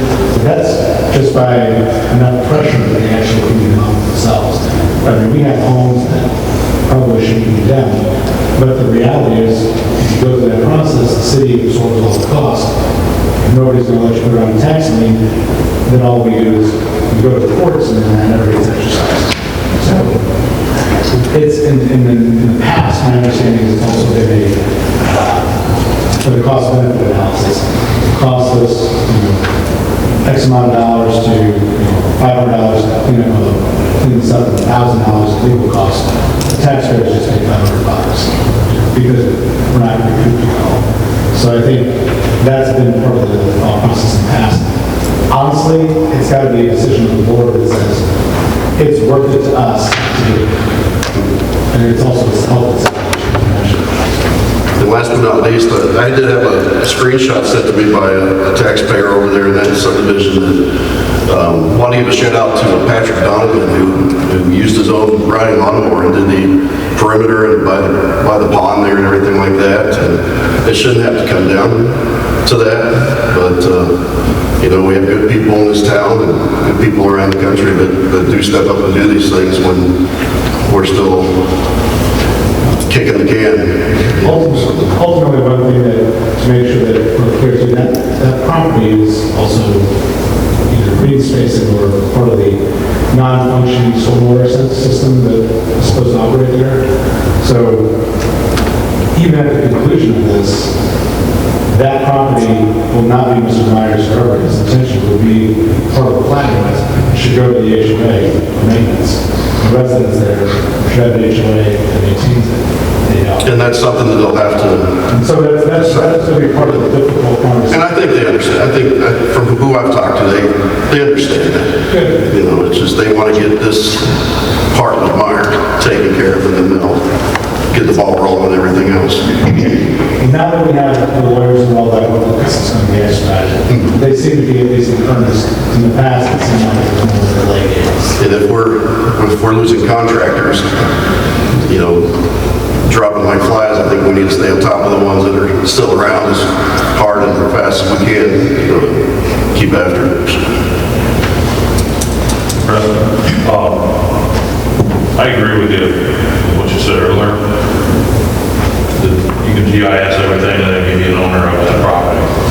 Almost everything you do in the state of Missouri, you can find out the owner within seconds.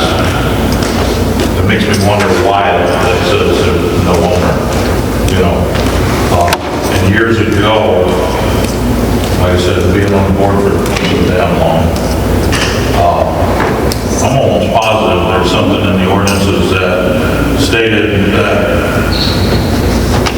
when they're issued a summons to clean up the property, and there are 10 days to do that.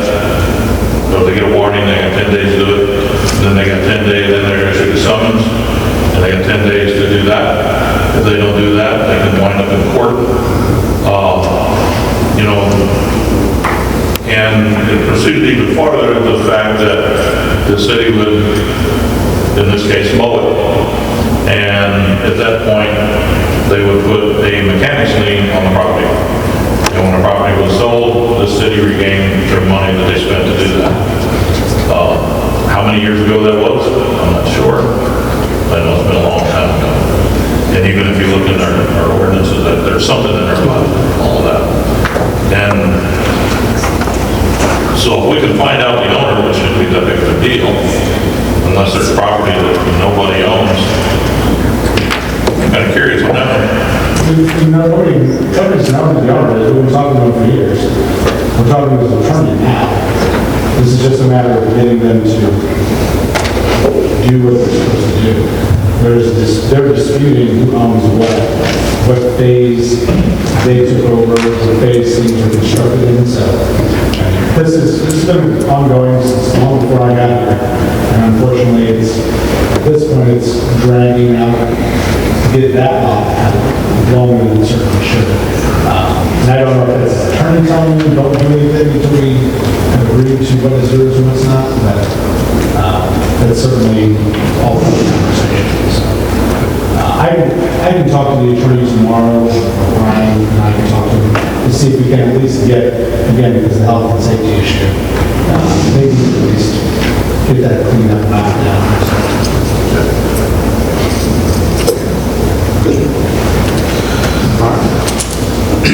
Number 2, placing non-citizen resident business owners on committees. Alderman Deere. I put this on there because I had some people contact me about being on the P&Z board.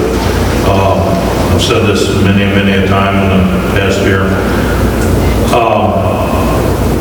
There's been quite a few times in the past when we have a P&Z meeting, we don't have a quorum, so we don't have a meeting. Everything's shoved off and shoved down, kicked like a bird kicked down the road, because we don't have the people show up at the meeting. We have one particular person on the meeting, on the agenda, on the board, that hasn't attended the meeting in over a year. I think it was in June of 23 that they had worked on an ordinance to try to, if people don't show up, don't attend the meetings, they can be replaced. So Dennis, I looked up the ordinance that we had passed, the one that you're referring to, is titled elected official attendance, and it is mostly, if not exclusively, elected officials and not appointed. It's just strictly for the board. Okay. Then what we need to do, I think, is to have the ordinance changed in all boards. Because we got people that don't show up, and like I said, this one particular person has not showed up for over a year. And there's been numerous times they've been one person short. So they don't have a meeting. The board shows up, the people show up, hoping to get something resolved, and nothing happens. So I would like to see that taking place, because I know we got people that have put in to these boards. Matter of fact, one here to do that. But we need to fill these boards so we can have the meetings. Either that or dissolve the boards. I mean, if that's what they really want to do. And I don't recommend that. Brian, I believe there was a state, we had found there was a controlling state statute for planning and zoning specifically. There is, that said yes. that to remove somebody, they have to have like a public hearing and So to remove somebody, so I was looking at the ordinance for non-residents. for no. Yeah. Yeah, but talking about removing somebody though would require a public hearing by the planning and zoning board itself, right? Isn't the state statute, is that? Council may, Somebody holds that. Mayor, you are correct. The council may remove any citizen member for cause stated in writing after a public hearing. But it's for all. Right. Not, Yeah. P and Z statute. Right, but the removal is by. The board has nothing. Correct. The board does. The board does it. Yeah. After a public hearing. And we need to get that ball rolling. Of course, 2 years that he hasn't been here. I think after the 3rd year, he's got to be replaced anyway. Well, there's nothing that, I don't think there's anything that stops you from doing it now. You just need to state in the public hearing what the reasons for. The reasons for removal? Yeah. I mean, dereliction, duty, lack of participation. I will say it does need to be stated in writing. Yeah, it does say that. I'm just saying it doesn't have to be previously written what the period is. You just have to. You just have a valid reason. You have a valid reason. Valid reason is. So we got somebody not showing up at P and Z board for 2 years. Who makes that written request? Could be anybody, has to be a board member, P and Z? I would say it has to be 2 board members, just like everything else. So an RFP, like 2 board members. I'd say not. I think that's a no-brainer. I think, to James's point, dereliction of duties. Alderman Dieter, I'm looking at your request here. You're also requesting a business owner be allowed to be on the board even if they're not a city resident. Is that correct? Well, that was one of the concerns I had at the time, because not knowing how many people had signed up for it. I did have one business owner from the city of Troy, and very responsible person, and does a tremendous job, and they do build. To give you an example, they even brought a thing to the P and Z to build some homes that the architecture even matched the surrounding houses in that area. And it was an older part of town. So, they got a lot of businesses there in town, and some well-established businesses. And she had asked to be on there, and I said I would look into it. So I've done that research in conjunction with James. James also provided me with some information as well. The statute that we're referring to says that the board can be no more than 15 and nor less than 5 citizens appointed by the mayor. Citizens has been interpreted to be citizens of the city. So I think there is a residency requirement for the planning and zoning and the board of adjustment. The other boards, I don't believe have the same requirement. I didn't go into detail on those. The only thing in this statute that you just said, the one thing I don't know is that there's an explicit allowance for other boards to be people outside the city, so long as it's a fourth-class city, less than 3,000 people. Right. So to me, I would say if you're more than 3,000 people, then I guess. I think they're assuming you could find somebody if you're more than 3,000 So people. they carve out an exception for small. Very small. Right. But that just says not elected boards in general. Right. So that makes me, that would make me think if you have to call that out, then you wouldn't allow any boards to have not be a member of. Otherwise, why put that in the statute first place? I know when I looked up the statute, when we talked about that earlier, that statute that I brought to you, and I don't have it with me right now, but it clearly stated that it was up to the Board of Alderman to decide whether or not a person could be inside or outside the limits. Yeah, and I think you're looking at the 3,000. That's why that's popping up when you do that Google search. Because I hit that thing first. I didn't have to take the one that I had brought up. It didn't state the population. Oh, it didn't? Okay. I think it did. Yeah, I think that's the one that James is referring to that was under 3,000. Like I said, it's been going on a few months. It has. Will you send us the links, please, on the response? Excuse me, but for the Historic District Committee, the commission, those rules are set up by the National Historic District. They are in the book in the Office of High Ordinance. And they have to be a resident or own a business within the city limits of Troy to be on the Historic Preservation Commission, and that's by the national government.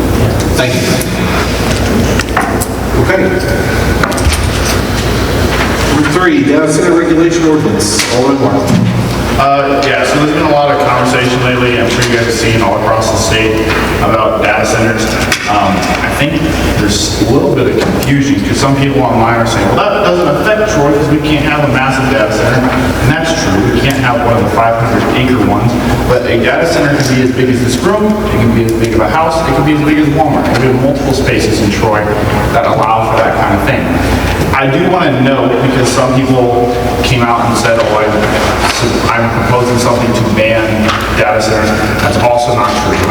What I want to propose and to look at is putting a moratorium in place until January or until the city staff have researched how other munis in the state of Missouri regulate data centers, and whichever's earlier. And then at that point, we put into place some very strict regulations regarding these things. At the end of the day, my biggest concern is how it's going to affect utility rates and things like that in Troy. There's talk now about how these things are going to generate their own nuclear power, but now there's been setbacks and that's not set up quite yet.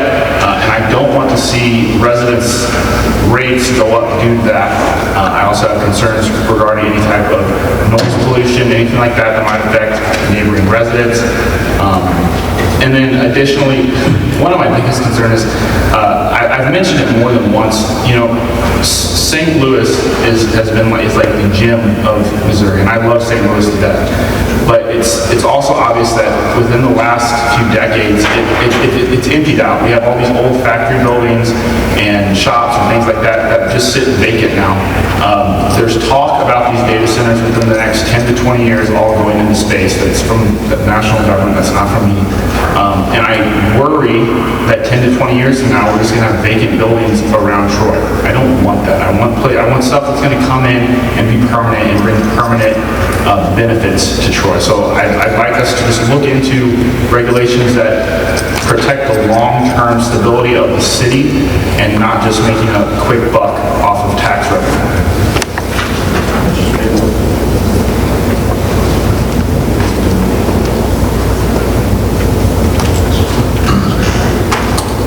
And so I went into it yesterday, and I think it takes 0.8 of an acre for 1 megawatt. I don't know what 1 megawatt is for a data center,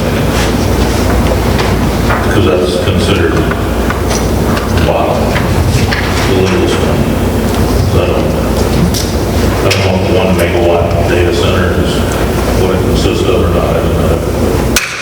Yeah, and again, this isn't a complete ban on all data centers in the city of Troy. It's a temporary moratorium until we can put regulations in place that ensure you're not going to have massive ones come in that put great strains on the utility network in the city.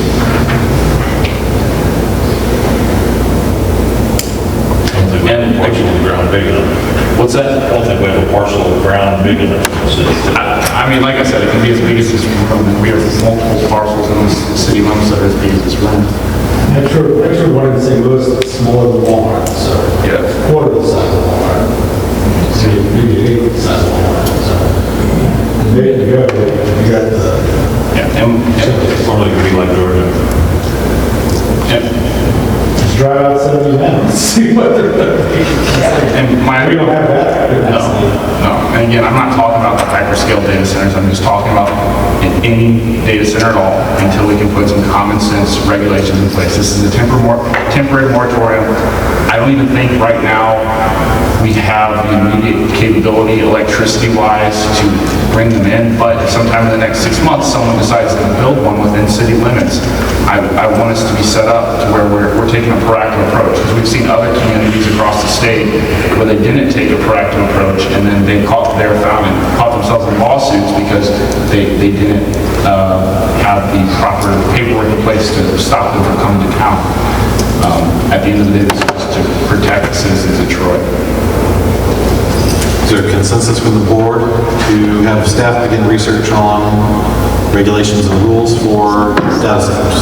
Can I just ask, it makes sense to me to kind of get our ducks in a row and moratorium until January 2027, just So I'm clear, city staff immediately begin conducting research.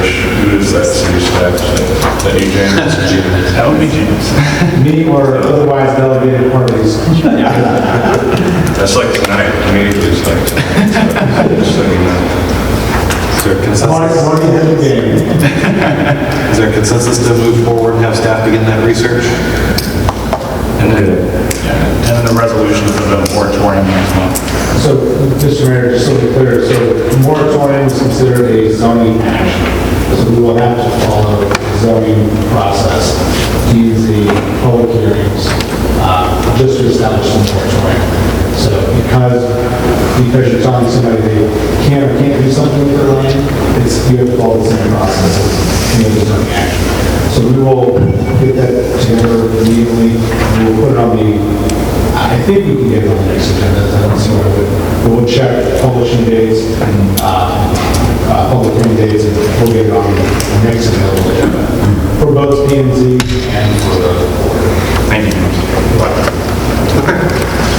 Number 4, meeting video and transparency. Alderman. This is something that I actually saw before the election. People talking about how there's not an easy way to access and watch the board meetings. I know Mr. Huffman has been doing this for a few years. I know John Eads with Lincoln County Watch has come in and done it a few times as well. And the complaints I've heard from both of them is that every now and again the internet goes out or whatever else. So I'd like to, and I know we had briefly mentioned it during the last budget meeting, some potential upgrades to this room.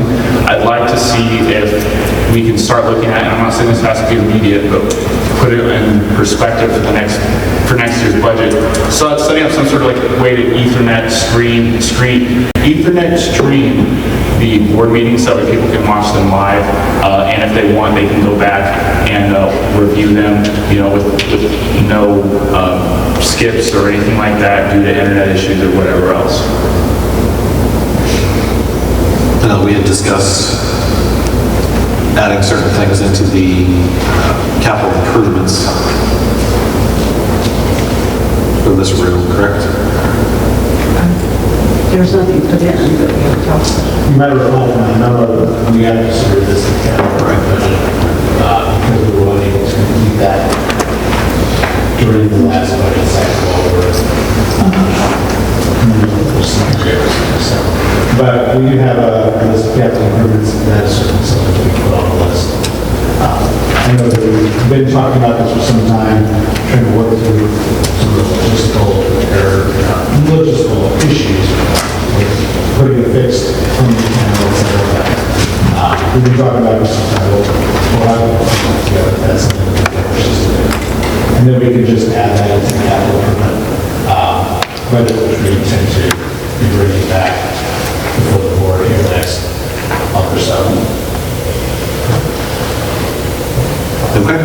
So my understanding, just so I'm clear on the specifications, we're talking about live streaming in real time. Yeah. I mean, I know there's plenty of modes and plenty of methods that we can do it. Yeah. So I'm not concerned about that, but and then we can save it. As part of that, I wanted the board to just keep in mind the live stream is going to be only as good as the audio. I mean, you're all good looking, I'm sure people would love to see your faces, but I really want to hear what you have to say. So, if in doing this, one of the other things we need to make sure that we do is probably take a look at how it either integrates with or replaces our current sound system. I mean, anybody at home right now is not going to hear any of you.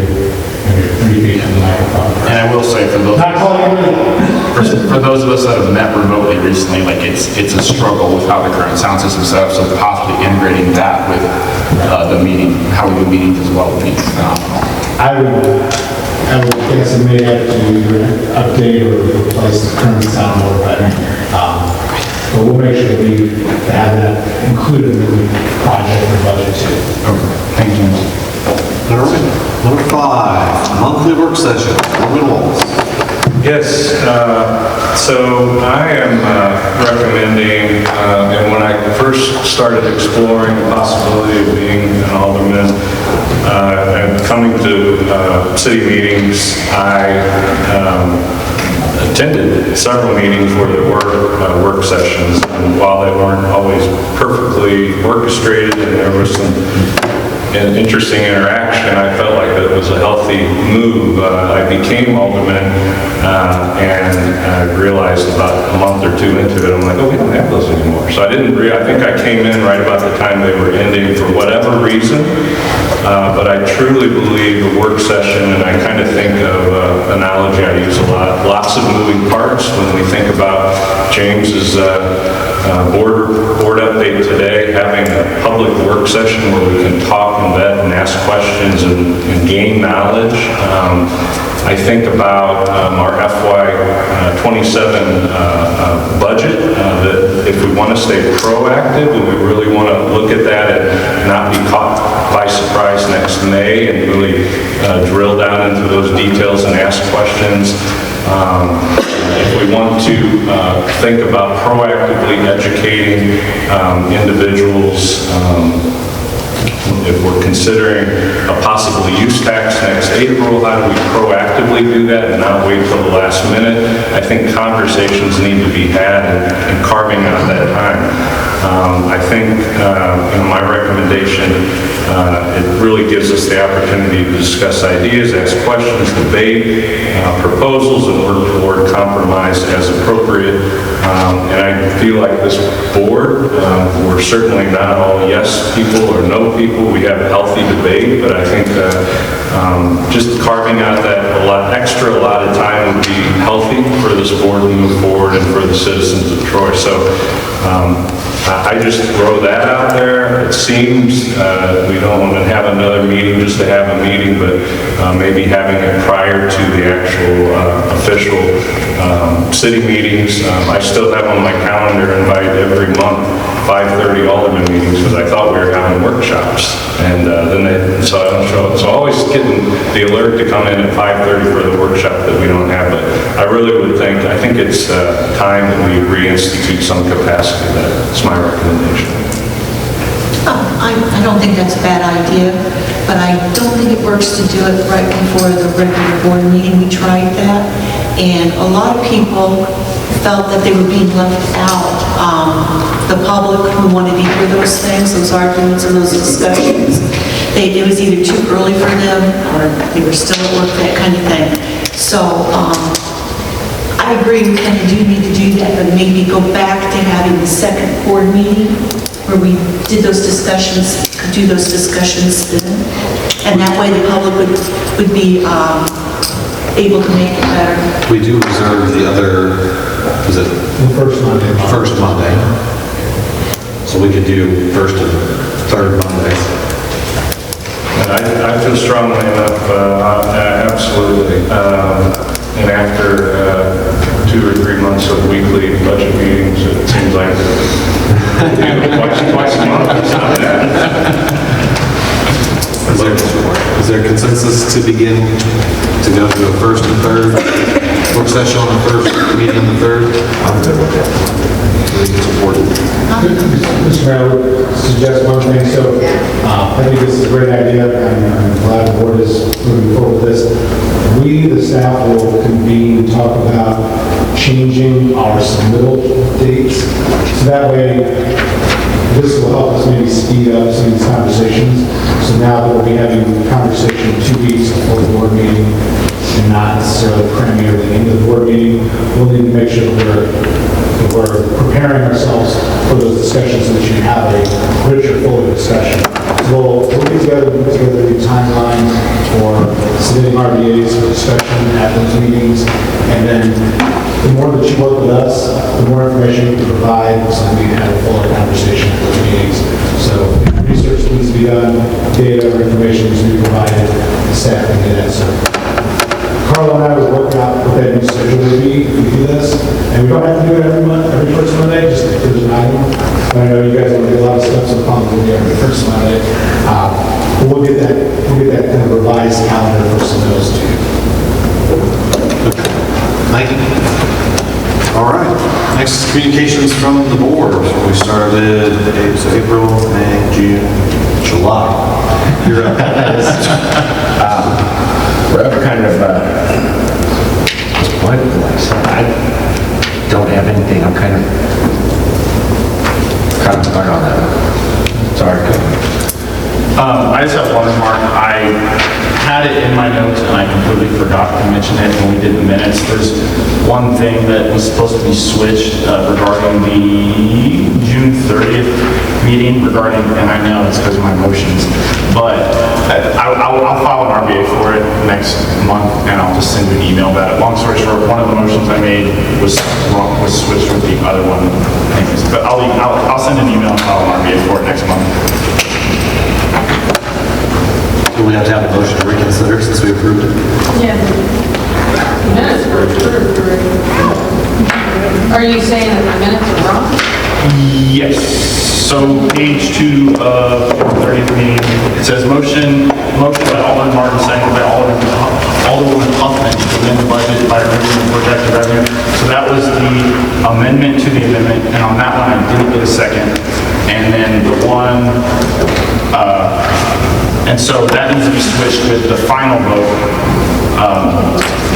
Basically, the final vote on Alderman Dieter's amendment was before my motion to amend the amended motion. You know what I'm saying? No. Yeah, I know. Parliament's procedure allows it. If you'll send an email, then Yeah. motion to reconsider. I just wanted you to have a heads up that I'll send it just so you're not caught. Do you want to do it tonight? I don't. No, I'm just trying to think. So I had it. So I motion to amend. So you motion to amend the main motion. I motion to amend Alderman Dieter's amendment. And that, my motion to amend his amendment failed. So then we voted on Alderman Dieter's amendment. That passed. Then I motioned to amend the full bill or whatever. That got a second by Alderman Huffman and it failed 5-1. And so just the final vote. So the motion that dies lack of a second, you're saying that the motion that dies with lack of a second is in the right place. What needs to amend the main motion, but by removing the budget allowance wasn't what you were motioning? To amend. No, that is what I amended. That is what I. That's my recommendation. I don't think that's a bad idea, but I don't think it works to do it right before the regular board meeting. We tried that, and a lot of people felt that they were being left out. The public who wanted to hear those things, those arguments and those discussions, it was either too early for them or they were still at work, that kind of thing. So I agree, we kind of do need to do that, but maybe go back to having the second board meeting where we did those discussions, could do those discussions then. And that way the public would be able to make it better. We do reserve the other, is it? The first Monday. First Monday. So we could do first and third Mondays. I feel strongly enough, absolutely. And after 2 or 3 months of weekly budget meetings, it seems like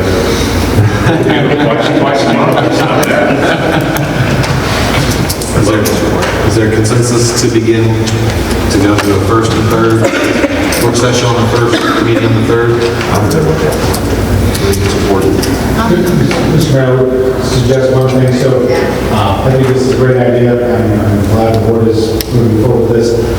We, the staff, will convene and talk about changing our submittal dates. So that way, this will help us maybe speed up some of these conversations. So now that we'll be having a conversation 2 weeks before the board meeting and not necessarily cramming everything into the board meeting, we'll need to make sure that we're preparing ourselves for those discussions so that you can have a richer, fuller discussion. So we'll get together a timeline for submitting RDAs for discussion at those meetings, and then the more that you work with us, the more information you can provide, so we can have a fuller conversation at those meetings. So research needs to be done, data or information needs to be provided, the staff can do that. So Carl and I will work out what that new schedule will be if we do this. And we don't have to do it every month, every first Monday, just if there's an item. I know you guys want to do a lot of stuff, so probably we'll do every first Monday. But we'll get that kind of revised calendar for some of those too. All right, next communications from the board. We started April, May, June, July. You're up. We're kind of, what, I don't have anything, I'm kind of hard on that. Sorry. I just have one remark. I had it in my notes and I completely forgot to mention it when we did the minutes. There's one thing that was supposed to be switched regarding the June 30th meeting regarding, and I know it's because of my motions, but I'll file an RBA for it next month and I'll just send you an email about it. Long story short, one of the motions I made was wrong, was switched with the other one. But I'll send an email and file an RBA for it next month. Do we have to have a motion to reconsider since we approved it? Yeah. Minutes were approved already. Are you saying that the minutes are wrong? Yes. So page 2 of the 30th meeting, it says motion by Alderman Martin, second by Alderwoman Huffman, to amend the budget by removing projected revenue. So that was the amendment to the amendment, and on that one I didn't get a second. And then the one, and so that needs to be switched with the final vote. Basically, the final vote on Alderman Dieter's amendment was before my motion to amend the amended motion. You understand? No. Yeah, I know. If Procedure allows it. If you'll send an email, then Yeah. motion to reconsider. I just wanted you to have a heads up that I'll send it just so you're not caught off guard. Do you want to do it tonight? I don't. No, I'm just trying to think. So I had it. So I motion to amend. So you motion to amend the main motion. I motion to amend Alderman Dieter's amendment. And that, my motion to amend his amendment failed. So then we voted on Alderman Dieter's amendment. That passed. Then I motioned to amend the full bill or whatever. That got a second by Alderman Huffman and it failed 5-1. And so this is the final vote. So the motion that died lack of a second, you're saying that The that was motion that dies with lack of a second is in the right place. What to needs amend the main motion, but by removing the budget allowance wasn't what you were motioning? To amend, no, that is what I amended. That is what I motioned to amend. But what I'm saying is, the board then returned to the pending amendment regarding employee pay increases. That needs to go before my motion that was seconded by Alderwoman Huffman. So you're moving it in time, basically. You're moving it before the other motion. Correct. My motion to amend, I'll email you. So why don't we do that? Why don't we have an email? We'll have a motion to. I'll even send you the video just to make it. We'll have a motion to reconsider on this next. Yeah. Sorry, I meant to bring it up at the beginning of the meeting and I forgot to. I literally had it starred in my notes and forgot to. Okay. Anything else? All right. What we get? I'm good. All right. I would like to thank the police department, the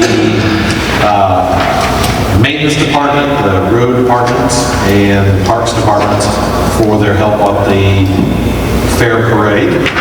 We did have one incident where a person drove around the barricades and attempted to injure a city employee. That will be addressed with the fair board about next year's route. But I wanted to thank all the city workers who came out and made that event successful and safe. So we appreciate that. That's all I have. I really don't have anything to say. Nothing? Okay. Chair will entertain a motion to go into closed session for 16:0213 personnel. So moved. Have a motion, do I have a second? Second. Have a motion, a second. Any debate? I motion. You said She's on. Madam Clerk, call the roll, please. Martin? Aye. Zada? Yes. Wallace? Yes. Dieter? Dieter? Yes. Gebhardt? Yes. Huffman? Yes. Motion passes. Thank you.